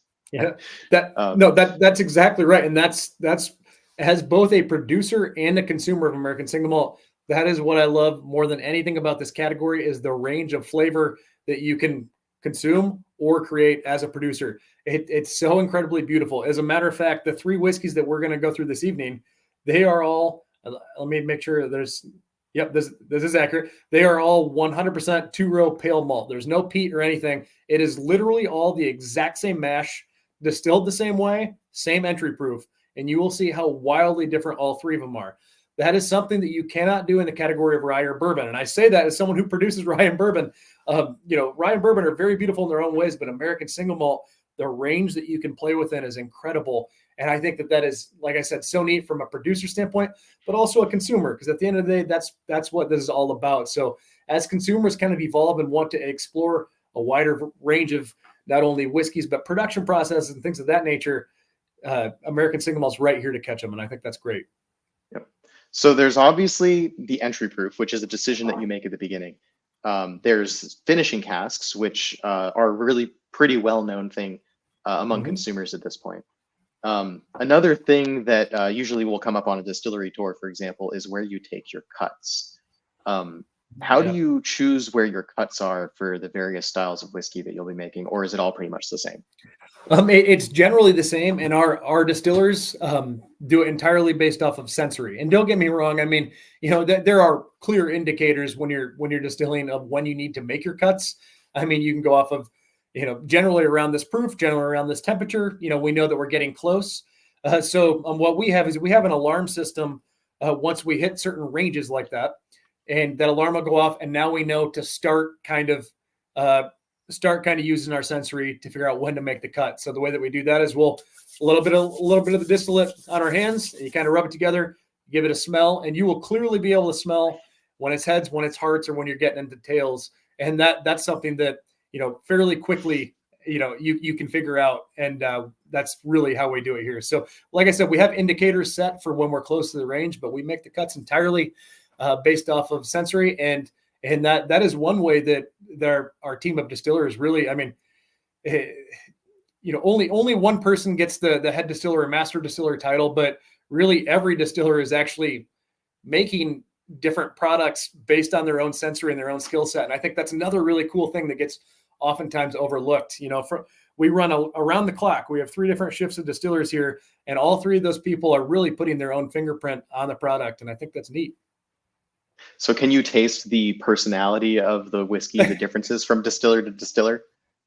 I can't quite say that is accurate. I should try to find a way to actually really track that all out, because I'm sure that if you put enough effort into it, you probably could. But the way that I track it all, I don't have enough data to do that. But that actually would be a really fun experiment. Hey, Mike, you do this one all the way through. Sam, Anderson, you guys do these ones all the way through, and let's taste them, as the years go on. That'd be kind of cool. But as of right now, haven't done it. If you did it in secret and then pulled that out at a Christmas party or something, that'd be a fun party trick. Like, Sean, this was your barrel. That's a really good idea. Yeah. You're welcome. Yeah. Write that down. Okay, so is there anything you can do besides recasking a barrel into something else to sort of correct or manipulate or fix? Those are all words with kind of negative connotations. To shape, that word that we've been using. Yeah. what else can you do to shape a barrel that's not quite going the way you want? Yeah, I mean, and you touched on the main ones. I mean, you can, there's really a few routes. I mean, you can obviously marry it together with something else, which I do a lot of that. You can throw it in a different cask. I mean, if you've got a sherry, but that for some reason just didn't, it didn't impart the flavors that you thought they were going to, impart, maybe there's not enough sweetness there, and send it all over to an ex-apple brandy cask and see if you can kind of round it out that way. So there's those things. The other one is you can just wait. Like I mentioned earlier, it's very cyclical. So, I mean, things really will turn around if you give them a little time. And I'm not talking like 5-8 years. I mean, a period of 3-6 months is enough for a whiskey to kind of find itself and then lose itself again, then find itself. It's cyclical. And then, lastly, I'll say one thing that I will do if something's really off and I kind of want to manipulate it a little bit more. Like I said, we do non-climate controlled aging, but I can always take something from outside and bring it inside. I mean, and see if that kind of helps it out a little bit and then take it back outside again. So, I mean, there's a few like smaller tweaks that I can make like that, but the main ones are clearly casking or blending together and recasking, which is a ton of fun. Okay, so it's been a while when we're talking. We haven't gotten to the Tokai cask yet, let alone the other one that's coming. I think this makes sense as an ordering. I think this is the order that you sent me the notes on these bottlings. That Tokai was the one to come after. I will say I actually tried the Tokai cask first, which was kind of just Dad was like, "Ooh, 117 proof. Let's give that one a try." And I was like, "Sure, why not?" So we opened that up, and it just blew me away with complexity. Let's like just first like put that out there, right? I was like, I can tell right away I won't get this whiskey until I can try the signature blend, right? The thing that represents what the distillery is. And once I have that as a baseline, then I can understand this expression better. And I was completely right. Having that 92 proof signature blend, and which has tons of complexity of its own, but is way more approachable. Just like from the first sip, it's like, that's easy. It's got a lot of complexity you can dig into. And then the Tokai cask. So it's 117 proof. So I was gonna, just for due diligence, I could ask, hey, do your proofs tend to go up or down in the distillery? Well, both of these special releases are 117 proof. So the answer to that seems to be, it goes down, but only ever so slightly. Well, on that, it's kind of weird. I haven't met many other distillers that see this, but they can go up a little bit or go down a little bit. You got to keep in mind in Iowa, the climate really changes based on season. For instance, in the summer, very hot, extremely humid. In the winter, very cold, extremely dry. So if say, let's use a round number of 5, if something's going to age 5 years, but it, maybe it was 5.5, so it saw 6 summers and 5 winters versus a different barrel that saw the exact opposite. One might have proof going up, one might have proof going down because of the humidity fluctuations. And so we see a little bit of both, but you do make a really good observation on both of the bottles that you have in front of you that are at natural cask strength. Those did go down, but part of the reason why is because they were cask finished in X wine barrels. And I think people really underestimate the amount of liquid that can be trapped inside of barrel wood when you go to reuse that barrel to finish single malt in. A lot of that gets pulled into the barrel throughout the maturation process and is going to work as a natural dilution. So if, in this cask in particular, this was an ex-Tokai cask. If there was still a little bit of Tokai cask or Tokai wine trapped in that wood, which clearly there was, it's going to pop out and naturally dilute it down just a touch from, say, 120 to 117.8. And it doesn't taste diluted at all, just to be clear. I mean, it's still 117 proof. not diluted with water, but with in a weird way, like diluted with flavor. It's kind of a bizarre thing. Oh yeah. Speaking of dilution, just a little quick aside. So 92 proof, interesting choice. If I understand correctly, you don't have to chill filter that. Is that the reason for that particular choice? It is. I mean, there were a few things that went into it early on when we started. I mean, whiskeys were 80 proof, man. I mean, that's, obviously some scotches weren't, but like American whiskey was 80 proof. And I remember when we came out with the QuintEssential, a number of us were just like, we got to raise the proof. We got to get that up. The market's going in that direction. which clearly it did end up going in. Now everything's very cask strength focused, but so there were a few things in consideration there. There's one, we want the flavor to really stand out more. So we got to get away from this 80 business. And yeah, the fact that you don't have to chill filter is helpful. However, if I get my way on this, and I think I might at some point, I do think we'll raise that 92 to 94.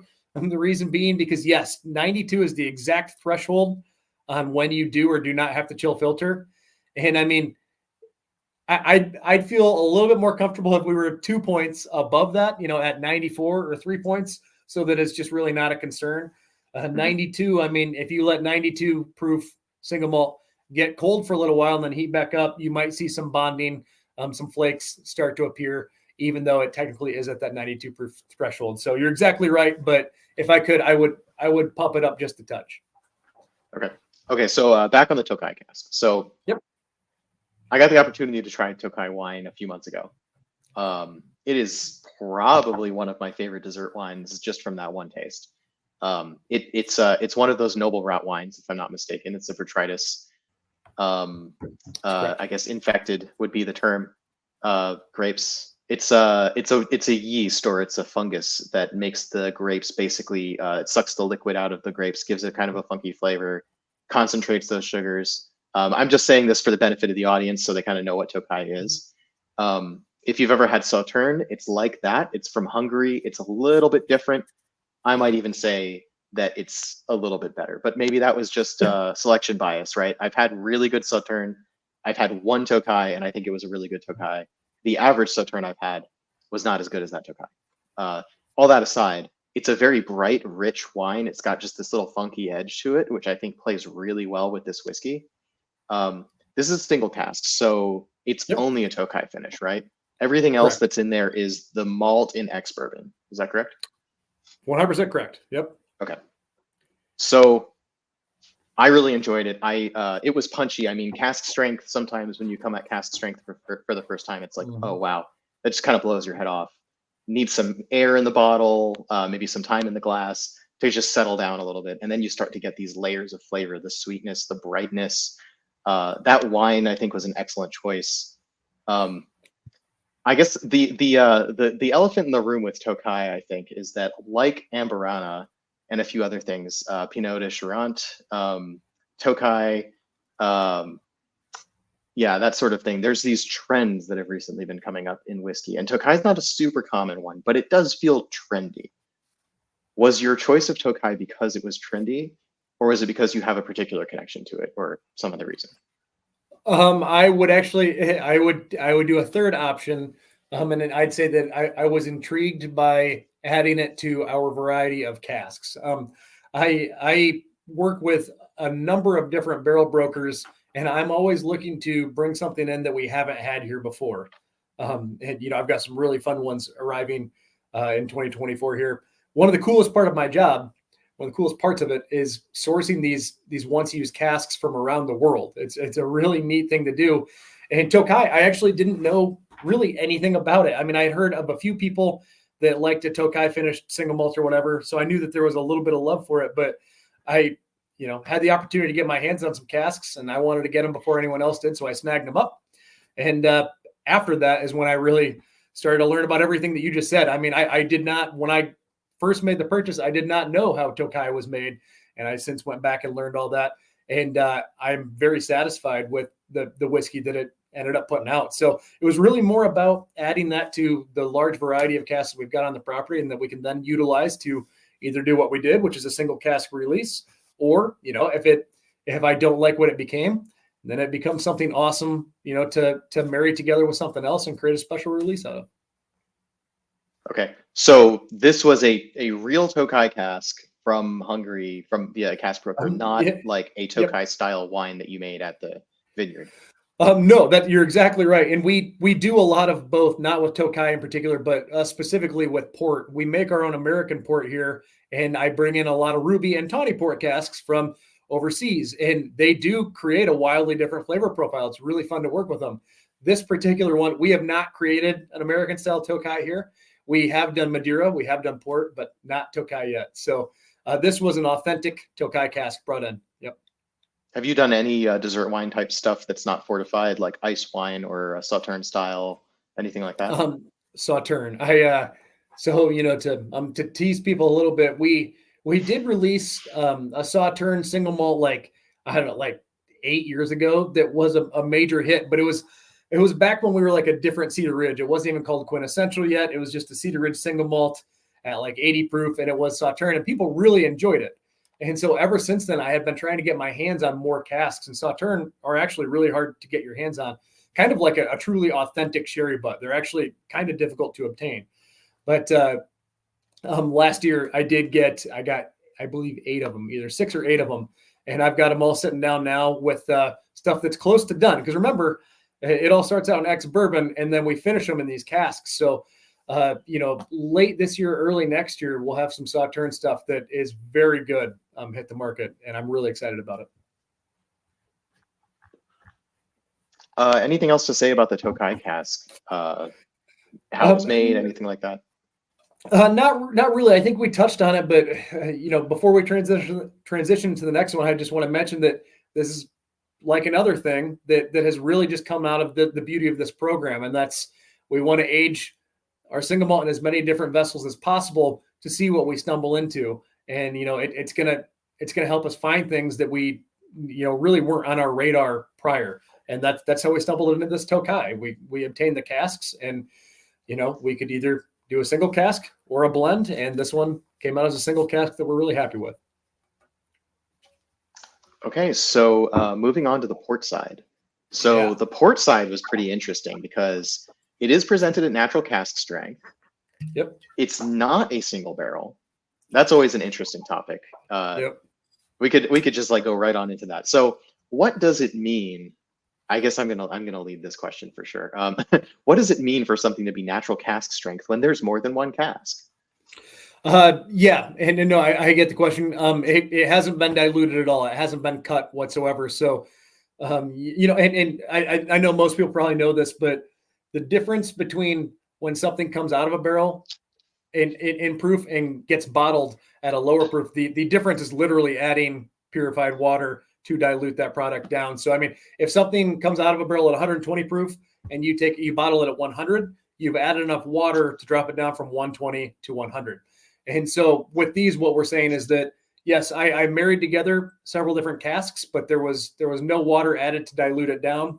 They're all technically still at their natural cask strength, even though there were a few different casks involved. It's all still a natural cask strength. Okay, so let's talk about the casks that were involved. Yeah. So for this one, for our special releases, the people that know my style of single malt know that I really like to create big, bold, like meaty special release single malt. And don't get me wrong, you can tell by a signature blend, our 92 proof, that I also like a very, like approachable style one too. But for these special releases that I want people to kind of like really dig in and appreciate, I'm looking for something that's very bold in flavor and fairly loud. So because of that, I went with first fill sherry. That's something that is kind of a staple at Cedar Ridge. We've got some awesome authentic sherry butts. And when they're first fill, I mean, they put out like a dark red, purple, final spirit. And it's awesome to work with that. It creates a really good base. And then the majority of what's in here is first fill ruby port. And that I wanted to do more port. I know it's not a huge jump, but I've done so much sherry stuff on these special releases in the past that I wanted the port side of our program to bring more of a focal point to this particular release and have the sherry be more of a background note. So a lot of first fill ruby ports, not to be confused with tawny, but specifically ruby. And then lastly, this one was kind of a Hail Mary at the end. I added 1 barrel of virgin French oak to kind of just round it out. And I was very nervous about what that was going to do. I thought it was probably going to go in a good direction, and I'm very satisfied with what it ended up, the end result. But that was kind of something that I was a little nervous about in the moment. Was I knew I had a really good base going with the sherry and this ruby port. What will this French oak do? And it added just a nice element to it, a little bit of spice. It kind of brought forward some oak notes, obviously, and it all married together to create a good final product that we called Portside. So those are the barrels involved. First fill Amontillado sherry, first fill ruby port, and then a virgin French oak cask. Yep. So I try not to give myself too much information before the first time that I taste things, because I kind of want to, it's not totally blind. I kind of know what it is. It's hard to ignore. It says port side. There's probably port in it, right? But the first time I tasted it, I didn't look too close to the label. So I didn't know that there was Amontillado sherry. I didn't know that there was virgin French oak. My impression of this whiskey on the first taste was that it is super bold, rich, luxurious. I'm going to try not to come off like I'm just marketing for you, because I don't want to be a marketing shill. That's not the point. It's incredible whiskey, right? I got this mental image, just like waves of like red velvet, like sheets and satin silk, like that whole thing. You said you like things that are like bold and really like they're loud. I would say this is loud in a way. It's not like screaming loud. It's like operatic loud. It's like projecting a voice in as clear a way as you can. There's so much complexity buried in there. There's a couple of cool notes that I got from it that I kind of wasn't expecting. One is that it's super chocolatey, and I get that sometimes with a really light peat. So my first question for you, is there any peat in this at all? There is zero peat in that. And I had to think about that earlier, just because I wanted to make sure I was speaking accurately, but there is zero peat in this. There is a touch of smoke that's coming out of what I believe is that virgin French oak barrel. It's bringing more of like a charcoal as opposed to a peated smoke, but there is no peat in this. Nope. Okay. And the other thing that I get, and it makes sense now that I know that there's virgin French oak in it, is that, so French oak for me with whiskey can go kind of one or two ways in my experience.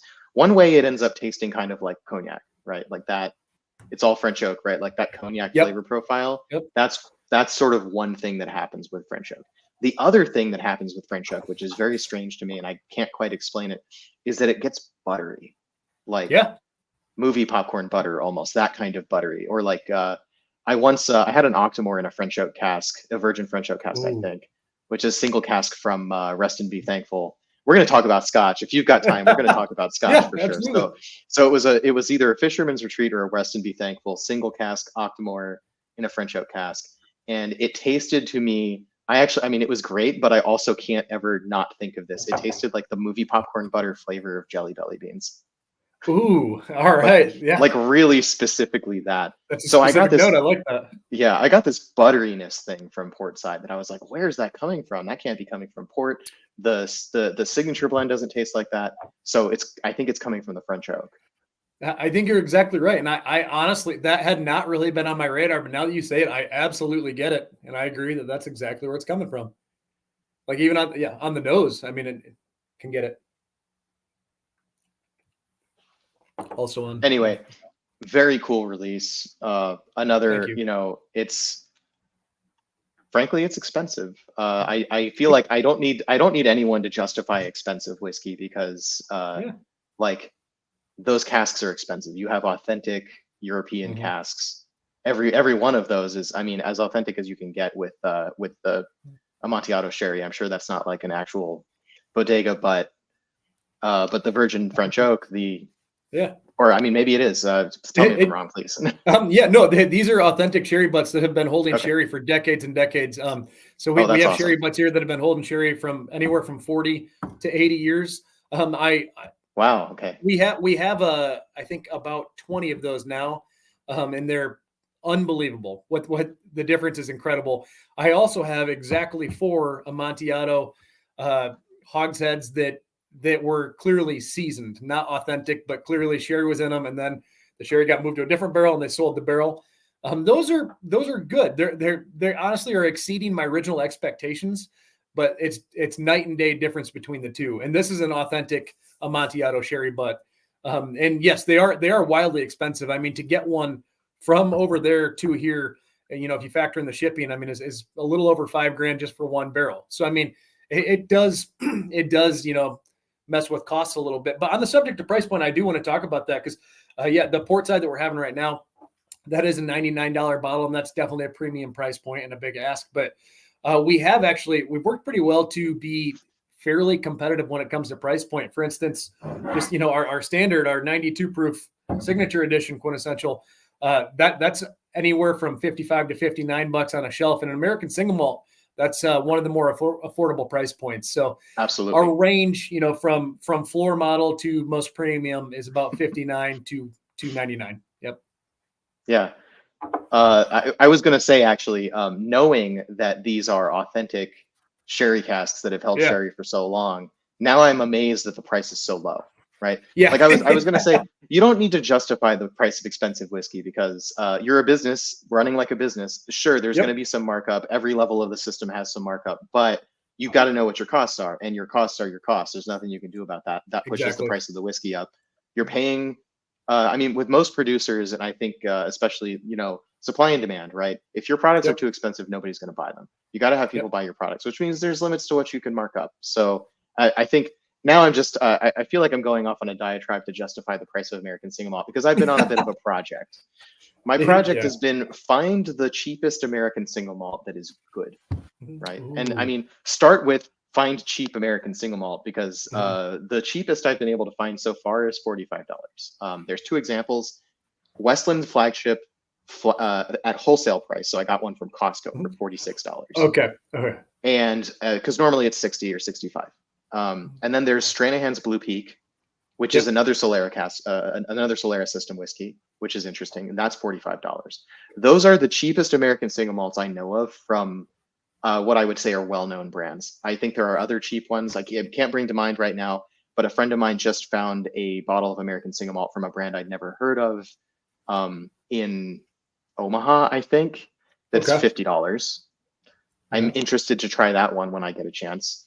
So this has been my project. I'm like, I want to be able to recommend to people entry-level American single malt whiskeys, and what I'm finding is $60 is sort of the baseline.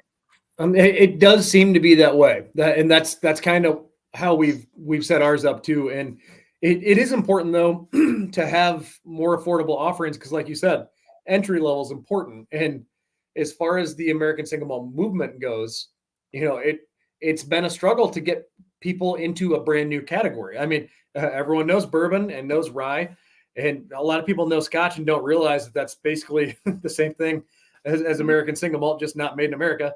But it's been difficult to get people to join this movement on this new category. And one thing that really helps with that is when there's more affordable offerings. People are going to take a chance on a $40 bottle. The port side, is $99. Nobody's taking a chance on that. They're going to hear whether or not it's good, and then they're going to use that credible recommendation to decide whether or not they buy it.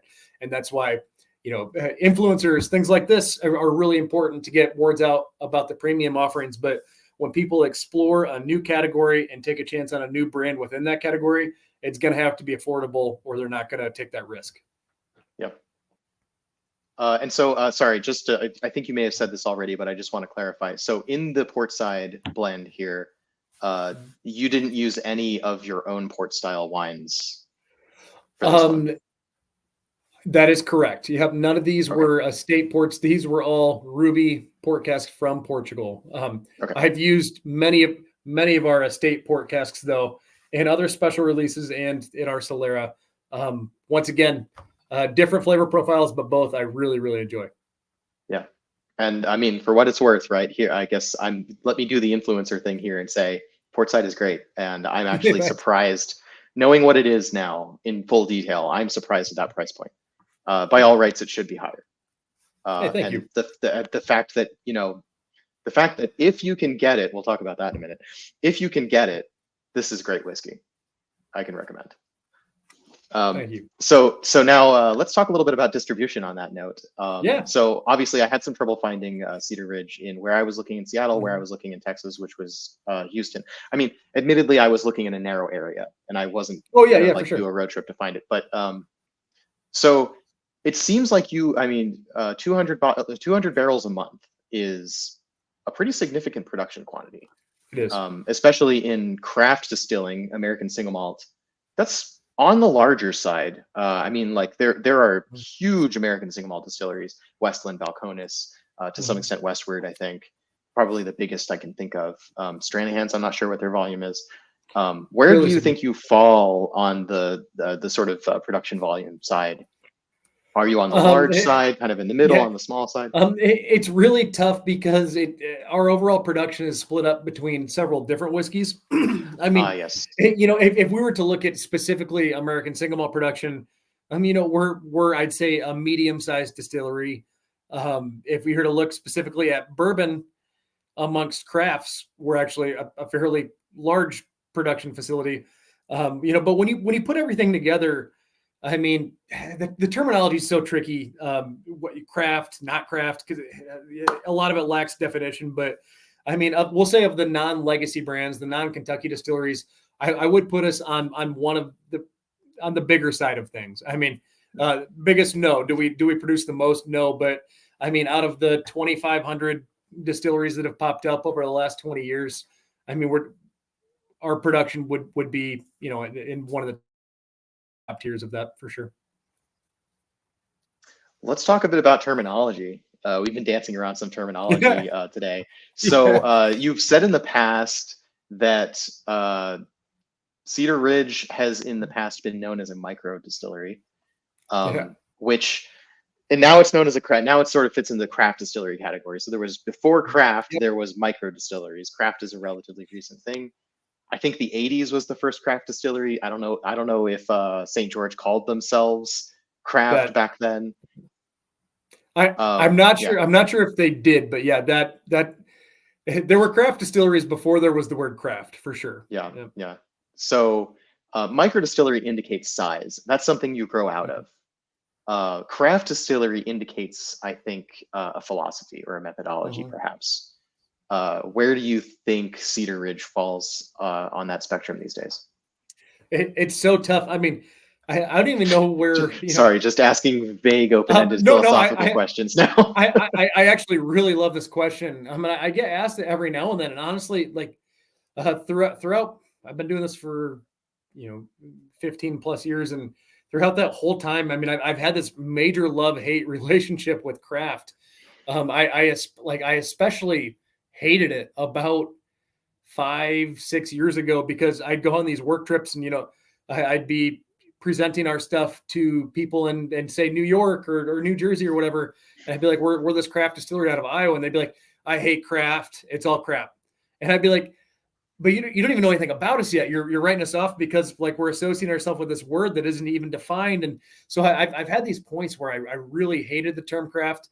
I've had these points where I really love it because in essence, I do what it's supposed to mean is the part that I love. And that's actually that there are humans crafting this. Like I said earlier with our distillate, we're making our cuts on sensory, and on the blending side, I'm tasting things and deciding which should be blended with others and how we can shape that single malt throughout the maturation process. And I mean, all that is what I would consider to be craft. But at the end of the day, I heard someone on one of your other podcasts talk about how Tito's is labeled as craft. I mean, the term is just so messy that I usually don't say it when I'm talking about us. So it's very difficult. When we opened up though in 2005, I specifically remember, people would call us a micro distillery. Oh, there's this new micro distillery in Iowa. That's neat.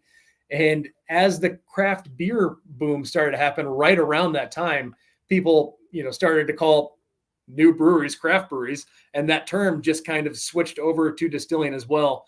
And new distilleries outside of Kentucky were now craft distilleries. And so it's been up and down.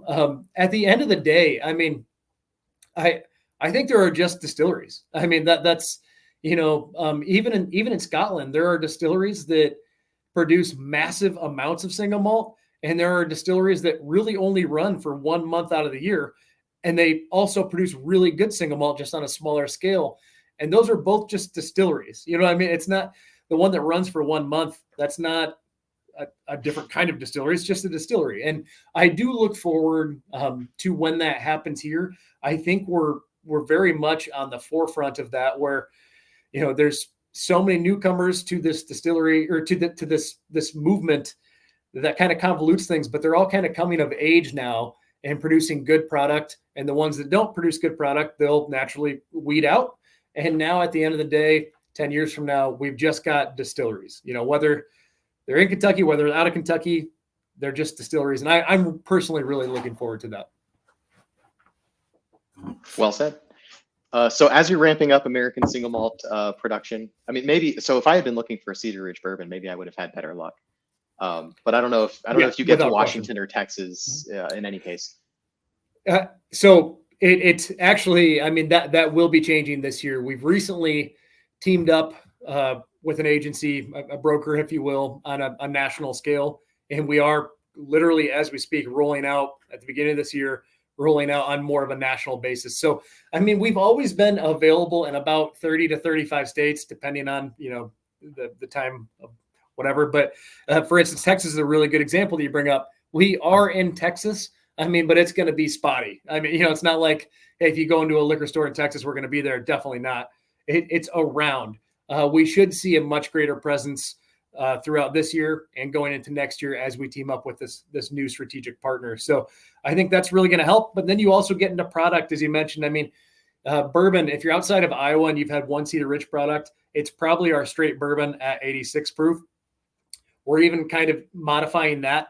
We're doing some higher proof stuff out of state, a barrel proof bourbon at 116 proof, our fun QuintEssential releases. So all that's kind of changing. But yeah, you'll see a much greater presence regardless of state throughout the United States as 2024 goes on. And in addition to that, we've also really ramped up our online presence. So you can buy pretty much anything we offer, portside very much included, at cedarridgewhiskey.com. So we're really kind of reshaping our distribution model, if you will, over the coming year. Okay. So I think I may have just like lapsed attention for a second because I was thinking there was a question earlier that seemed related. Yeah. Do you work with any online distributors? Yeah. Yeah, we've worked with a couple over the years. We team up with them so that our website naturally redirects you to them, depending on state, because shipping is a really weird topic in spirits right now. Some people are allowed to ship to certain states. Others are allowed to ship to other states. So you kind of have to use a network. But if you go to cedarridgewhiskey.com, you'll end up on a product page. And you can click whichever one you want, say which state you're in, and it'll get you to the right settings, if that makes sense. So yes, we do work with online, and you can absolutely purchase nearly any release that we do. And we're going to really build that out this year as well. We're going to do some lottery stuff that's exclusively online, and I think that'll be really fun. So where do you come down on the direct-to-consumer debate, if it is a debate? It's tough because, I mean, we have finally gotten to the point where we really like our distribution partners, and we don't get me wrong, we've had a number of them along the way that I really like. However, in distribution, especially in liquor and spirits, can be very dirty. I'm using my words very carefully because I don't want to upset anyone. But yeah, sorry, I realized after I asked this question how loaded of a question that is, because I promised you no gotcha question. Oh no! I'm actually happy to discuss this, and I really want to. I'm just trying to figure out how. When you have a big distribution company, hold on, let's back up. Say there's 1,000 distributors in the United States 10 years ago. Over time, going from 2014 to 2024, those distributors have consolidated to the point where there's only a handful of really big distributors that can actually take a product from point A to point B and get you some shelf presence. Since there's been so much consolidation, there's only a few big players in distribution now. What happens is the best product in their portfolio, the most established with the most money, is going to be able to get the best presence. And the reason why that's problematic is because, a legacy distillery that has bottomless pockets is going to be able to incentivize distributors and everyone else along the way to focus more on that particular product. Meanwhile, there's a bunch of newer distilleries in that same portfolio using that same distributor that sometimes there's actually a conflict of interest because the distributors are going to sell what they're incentivized to sell the most of, and they might actually strategically not sell certain products in their own portfolio because they're competitors. I know that sounds very weird, but it's a very real problem. If there's 1,000 distributors, 1,000 different distilleries can stand out in 1,000 different portfolios. But if there's only 5 or even 3, really only a handful of distilleries can actually gain any momentum within that distributorship. So because of that, I am naturally inclined to be pro direct to consumer. If there are more distribution options and more ways to stand out, my opinions on that might change, but the way that this is all going, I'm definitely in favor of us finding ways to go direct to consumer, similar to wine. Wine does it, beer can do it. I think that we're at the point where it makes sense for spirits to be able to do it as well. Okay, so we've just hit 2 hours, and I realized I never asked you, how long do you have with me? No problem. I've got about 15, 20 more minutes here, but okay. Yep. All right, I appreciate that, because if we needed to stop, I'd be okay with that. No, not at all. But cool. So with 15 to 20 minutes left, would you rather talk about Scotch, or would you like to talk about Slipknot release? I think we can spend how about we try to get a touch on both real quick? Okay, so let's start with the Slipknot question. So Phil asks, how involved is the process for building the Slipknot No. 9 batches? And I guess first we should explain what's going on here. So I'll kind of go from the very beginning. We do have a collaboration project with the band Slipknot. Long story short, Slipknot originates out of Iowa. Obviously, Cedar Ridge does too. And at one point, Slipknot was very interested in getting into the whiskey industry. And so they reached out to us. They reached out to a number of other distilleries. I'm sure all of which were, more established than Cedar Ridge, some of the legacy ones, because Slipknot has a global presence. I mean, they're a very well-known band worldwide, and so they could really work with whoever they want. But they ended up, after meeting with them, they decided to work with us because of mainly the Iowa connection, and we just really all hit it off. They're down to earth, we're down to earth, and we knew that it would work. But kind of buzzing through it quickly, one day the head of the band, his real name is Sean, but he goes by Clown on stage. Incredible guy. He came out one day when we decided we're going to work together, and the two of us, we tasted through a bunch of different barrels. We did all sorts of different blends, tried them at different proofs, and he's the one who landed on doing roughly a 60% blend of bourbon with 40% rye. So now these days that's people call those burr ryes, bourbon and rye, and so a blend of both. The thought process behind it was that we have a fairly approachable and easy drinking bourbon, especially when it's at like 86 proof. We couldn't really use that to represent a very bold, heavy metal band like Slipknot. I don't know if you've been to a Slipknot concert, but they go bananas on stage. It's incredible to see. Highly recommend it. So we knew that we needed to kick up the gas on this product and increase the intensity, if you will. So we knew that marrying rye into that, or blending rather, rye into that bourbon would kind of give you the sweetness from the corn, but the spice from the rye, and create something that's a little bit more full bodied. And so anyway, that's what we went with.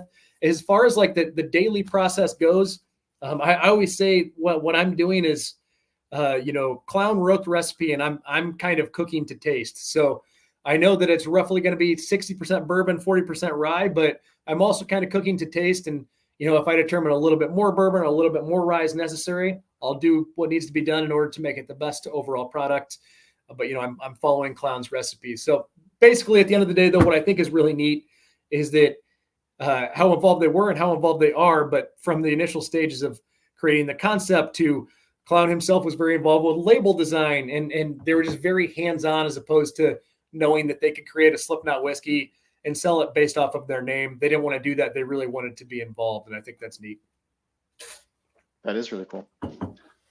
Here's a question for a release like that. That's a blend of bourbon and rye. I know that the net mash bill doesn't matter for classifying it because it's a blend of bourbon and rye, but do you know approximately what the combined mash bill is on that?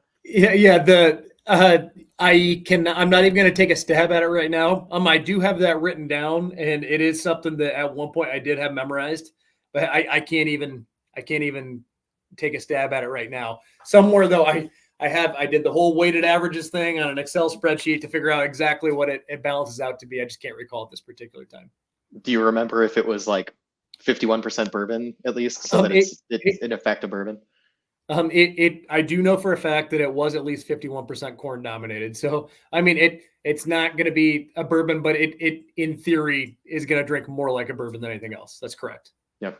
Now, of course, the reason that Phil is interested in this is because it is a blend with rye, and that is one of Phil's favorite things. So, absolutely, yeah. And it is. All right, but speaking of our favorite things, let's get into our last topic, I guess. So we just leave the Cedar Ridge portfolio behind for a minute and just talk about Scotch. So you're about my age, a little bit older. I'm 33. Yep. I remember it. I think it was a 2-year-old podcast. You said you were 32, so I'm guessing that you're 34, yeah. 35. I'm 35. I often forget. I can never remember if I'm 35 or 36 for some reason. But I am 35. That's a fact. Okay. So we're about the same age, which means that we probably would have grown up drinking more or less the same Scotch as when we got into. And when I say grew up, yeah. I mean when you're a legal drinking age, and I don't mean that with any kind of aside. I didn't drink until I was 21. I don't know about you, and no problem if you didn't. Oh no. So what age did I first get into? Is that? Yeah. When did you first discover Scotch? Good question. So really, it's kind of weird because you'd assume that this whole time that's my whole career, that's been what I was interested in. That's really not the case. I mean, so I was introduced to, many different types of alcohol in my first stint at Cedar Ridge, which, I had very early in my life, but back then we didn't really have a focus. We made some rum, we made some vodka, some gin, a little bit of whiskey. So, I had kind of sampled it all, but didn't develop a love until I was working at Stranahan's. As a matter of fact, producing American Single Malt. One night, my shift mate, Jason, he brought in this bottle of, it was Balvenie Caribbean Cask 14. It was, I'm sure I had a Scotch before that, but that was the first time I ever had a dram of it and actually studied it and enjoyed it. And I was like, holy cow, this is incredible. I need to explore way more of the Scotch scene. And that it was that one dram and that one moment that really kind of sent me down a path and got me interested in it. Side note on that, I want to mention that I really enjoyed my job at that point, and I really enjoyed being with Jason and things, your environment and the scenario oftentimes have an impact on whether or not you think something is good. So I still to this day think that Balvenie Caribbean Cask 14 is very good. But in the moment, just because I was so happy and I was really enjoying it, it was amazing, and it was a really fun experience. And like I said, it really sent me down the path. What was your first? I actually went on a whole diatribe on the Embellish Pod when I appeared there.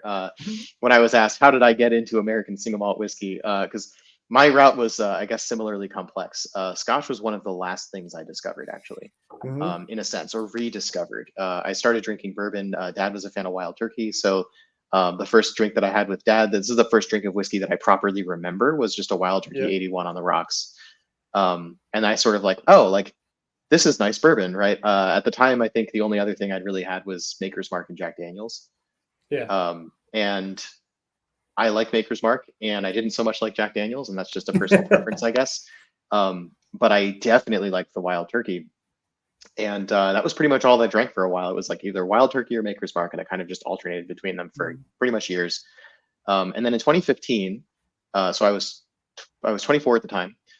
So in 2015, I went to Japan, and this was just after Japan had gotten noticed for winning an international single malt competition with the Yamazaki Sherry Cask Super Old, whatever, that thing. And Yamazaki 12 was flying off the shelves, or was just starting to fly off the shelves. And so since I was in Japan, I was like, well, I've heard this thing is good. I should try to find it. Yeah. I ended up, the last day I was in Japan, my mission was just to go to every liquor store I could find until I found a bottle of that. And it took a while. And actually, funny enough, we had just given up, and we went to a store next door, which was like a Don Quixote or something. It wasn't even a liquor store. It was just like a tourist shop or something. And in there, they had Yamazaki 12, and they also had samples of Hibiki 17, something like that. Really cool stuff that they had in there. So that was my first taste of a single malt that really stuck with me. Before that, any Scotch that, I don't know if I had single malt before that at all, but before that, the Scotch that I had was Dewar's White Label, and I felt it was rough. I didn't really like it. That's really unique. So your first, what got you into it, and your first love in single malt was neither American single malt nor Scotch. That's very uncommon. That's cool. Yeah. So it was Japanese whiskey. And the really ironic thing about that, knowing what Japanese became very quickly after that date, was that I thought, oh, Scotch, my experience with Scotch is that it's either cheap and bad or expensive. Yeah. right? Not affordable and good. It was not on my radar for Scotch. And somehow I felt like Japanese was, because I kept running into these cool but relatively affordable Japanese whiskeys. Like I had a Nika 12.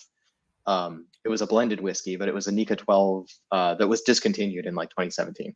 I got that in a duty free in an airport in like 2016, 2017. And that was the Japanese whiskey that I had around, like Yamazaki 12 and this Nika 12. And I was like, yeah, cool. Like Japanese whiskey is not so bad. And then all of a sudden, Yamazaki is over $100. And I'm like, oh. And then I went on Reddit, and that's how I found the Reddit whiskey community. And which is an awesome Reddit had this great table of like, if you like this Japanese whiskey, you should try this Scotch. And so I basically just started trying Scotches that way. And I went, oh, these are affordable and they're delicious. What have I been doing? So then I kind of fell in love with Scotch, and then met the whiskey community, learned better bourbon. Through them, discovered American Single Malt, which for them was just like a footnote. They're like, oh, here's this cool thing. The first American Single Malt that I tasted was Balcones, a single barrel from Longhorn Liquor.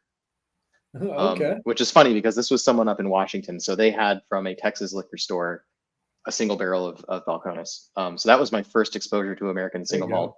That was a proper single malt.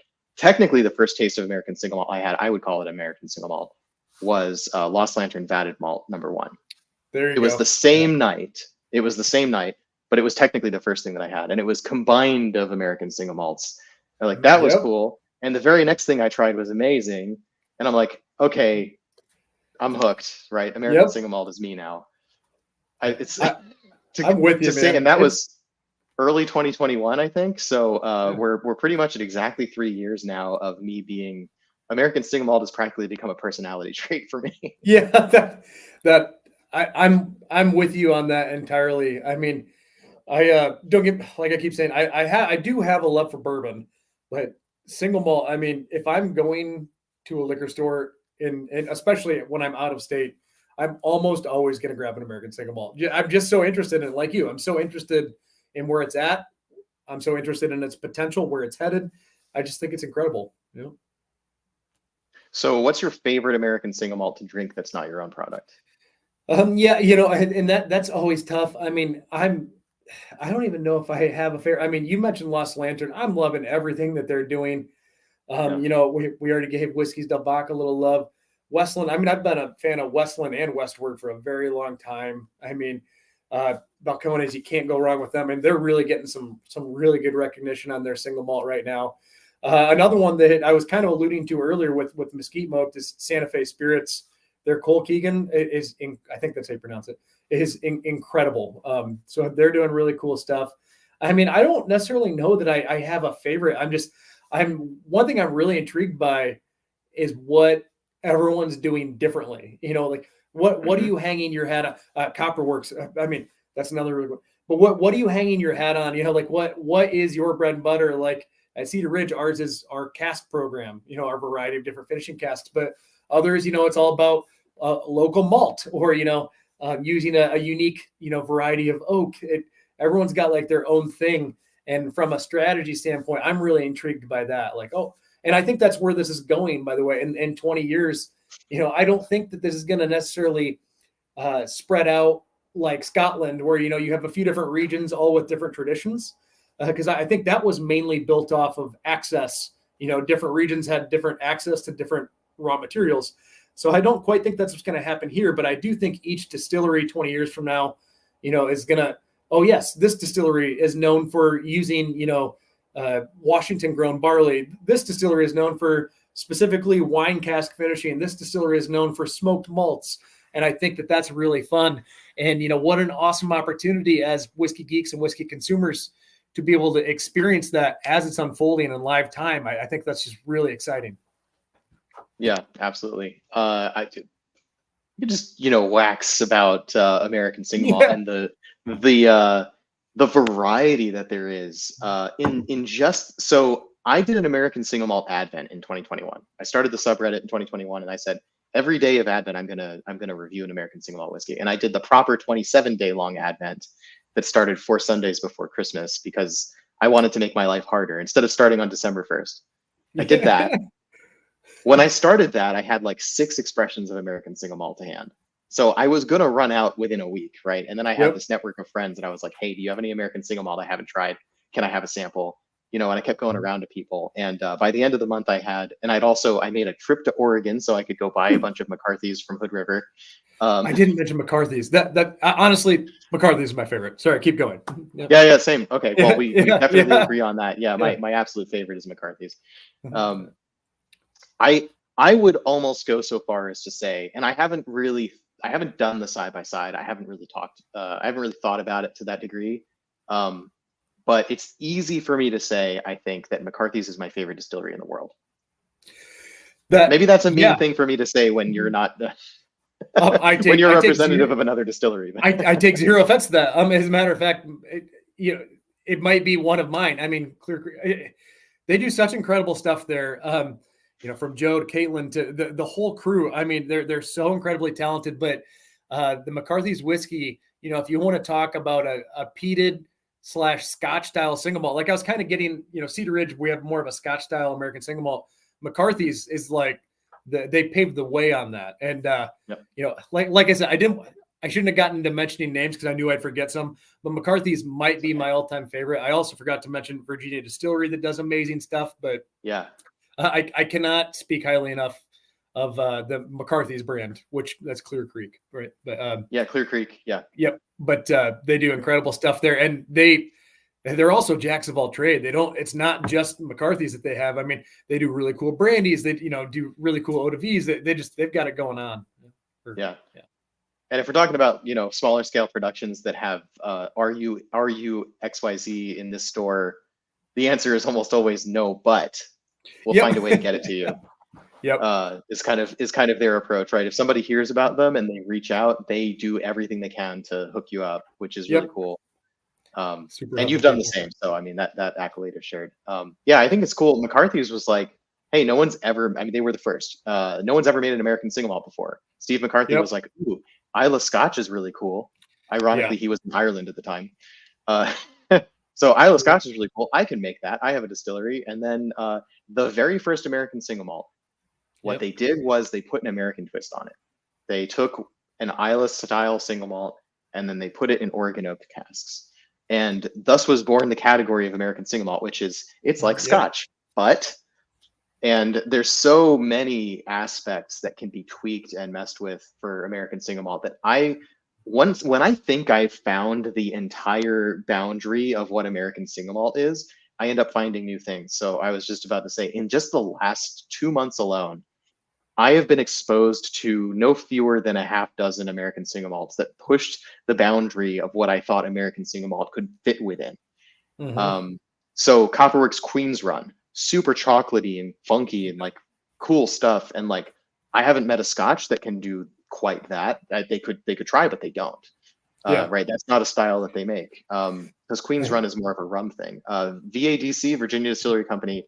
I tried the Single Cask Nation STR Cuvée cask, and that is just a whole different brand of funky. I had no idea whiskey could taste like that. And Lost Lantern St. George Mountain Meadow tastes like distilled mead. Mm-hmm. Like doesn't even taste like whiskey to my encyclopedia of what whiskey is, right? These are just some examples of like, I thought I knew after studying American single malt whiskey for going on 3 years. I thought I'd found the boundaries. And Cedar Ridge also. Cedar Ridge, in a way, pushed that boundary too. I didn't think, that's $60 malt could be this complex. That's the thing is that there is no boundaries. We haven't even talked about like Colorado is like its own region of American single malt. I mean, Stranahan's Boulder Spirits, there's a bunch of them out there, and those are 2 awesome ones, by the way. But there really is no end. And you talk about how Scotches aren't really doing that to the same extent. I think that, and I'm just kind of figuring this out on the fly here, is that if we have the advantage of being young, like new distilleries in 2024. Scotland, when a lot of the distilleries opened up, they created certain traditions due to access to raw materials, and those have all been in place and probably will be. And first of all, I think that's so incredibly cool. But now in 2024, if you're opening up as an American single malt distillery, you have access to pretty much anything because it's 2024 and you can get anything. You don't have to use a certain style. You can kind of choose your own. We have so many more options as a new industry than they had back then. And because of that, we're able to try all these new experiments on a small scale and find new paths to go down. And it's just really exciting times. So yeah, Scotland's not doing it to the same extent that we are. And the reason that we're doing it is because we're all new and kind of trying to find ourselves. We're in like our teenage years right now, trying to figure out who we all are. And that's exciting. I mean, from a consumer standpoint, because we don't know where this is all going. All we know is that it's a wide range and some really cool experimental stuff's going to be out there. And that's exciting. Yeah. So wherever you are, there's a ton of variables you can control. What we haven't talked about yet is terroir, which is about where you are. And I know that for some reason this feels like a hot potato, or it was briefly in social media for a while. That is terroir a thing in whiskey, and I like the Dave Broom sense of place term as like a compromise. Like, okay, barley isn't in the ground that long. How much terroir can it have? But the climate and the if the oak came from here, if the barley came from here, or wherever it came from, it's a blend of terroirs even, let's say. Scotland has a singular aging climate for the most part. You've got coastal and you've got Speyside, basically. Yep. Speyside. And then you have, I guess, inland, right? There's a few distilleries that are kind of in the middle, but pretty much a singular aging climate there. The United States is huge and has every biome on the planet except for Arctic. I think I'm not wrong to say that. If you count Alaska, for sure. There you go. Yeah. Right. Every biome on the planet except is it tropical? Yeah, I think Florida at least is tropical. Get down to Southern California, possibly Texas. There's every climate you can imagine, right? So change everything else about your product, and then just where you are is its own giant variable that is producing such different whiskey. For sure. And I kind of like you mentioned, I kind of subscribe to the sense of place thing as well. The terroir thing. I mean, I generally believe that it is a real factor. But I've always had the advantage of I can kind of not have a horse in that race, because that's not what we're doing at Cedar Ridge in our quintessential single malt program. And don't get me wrong, I have all the respect in the world for distilleries that are doing that. I think that's a really neat concept. But here in Iowa, I don't even really have that option. We don't grow barley here. We grow corn. So, I mean, we definitely do that in our bourbon, but in our single malt, we're cask finishing the heck out of this stuff. I mean, if there was a very small, terroir element to it, a lot of that would be masked by the casks that we're using anyway. So it kind of defeats the purpose. However, on the sense of place front, I do think that is very valid, because I mean, like you mentioned, all the different climates here. I mean, if we, and I know some people are actively doing these exact experiments, but if we took a barrel from single malt that we produced here and sent it to, say, I don't know, let's go California, and then someone in California sent us a barrel, and we aged it here. They produced it there, we aged it here.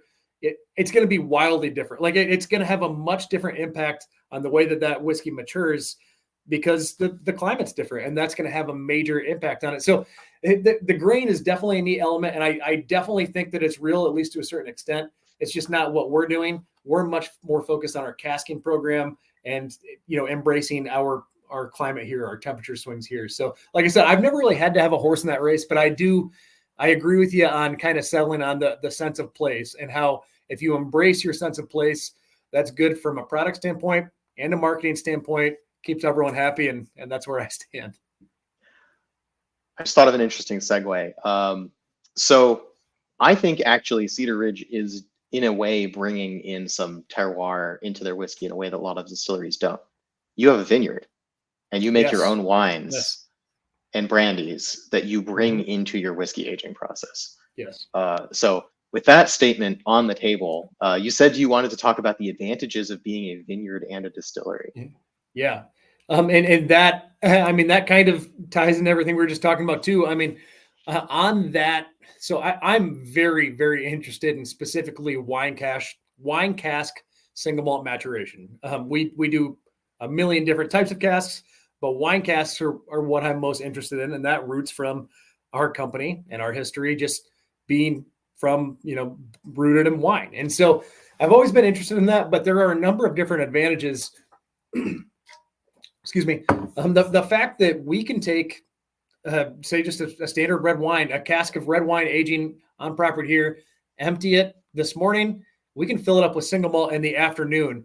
And that cask is still going to, be fairly wet on the interior, fairly freshly emptied, as opposed to, I do bring in casks from elsewhere as well. And when they ship, there's going to be some liquid that is still trapped in that wood, but it's not going to have like an entire coating on the interior of the barrel. So we get these like freshly dumped, freshly filled single malts that we can utilize. In addition to that, it's a really neat element from a flavor standpoint, from a content creation standpoint, that we're growing grapes in the ground. We're aging them in barrels. We take the wine out, sell that, and then we fill them up with single malt. So like we're almost conditioning barrels, creating flavor before there's even whiskey in it. And then we're taking our own whiskey and aging it in our own wine casks. I just think that that's really neat and very uncommon. I mean, there's a few of them out there, but it's very uncommon, especially at the scale that we're doing it at. And I think there's just endless advantages in that. And it's something that we're really proud of here. Do you ever feel that you have too many barrels to use, or not enough of the wine barrels? I would never say too many. And I probably wouldn't ever say not enough either. I mean, there's a nice balance there. And I supplement our quantity with, like I said, I'm not getting the sherry butts from our own winery. I'm bringing those in, and same with, plenty of ruby port casks, Armagnac, Sauterne, you name it. I mean, even wine casks. I don't even want to make it sound like all of our own wine casks are coming from here. I'm very interested. We don't make Pinot Noir here. I'm very interested in accessing some of those casks. So I wouldn't say that I've ever felt like restricted on any sense, having enough, not having enough. It's all just kind of what we have and how we utilize it, and then how we access other casks from around the planet to supplement. Well, all right.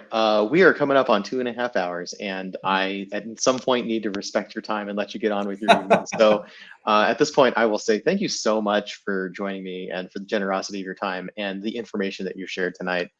There's really only one thing left for us to say, I think, which is where can people find you?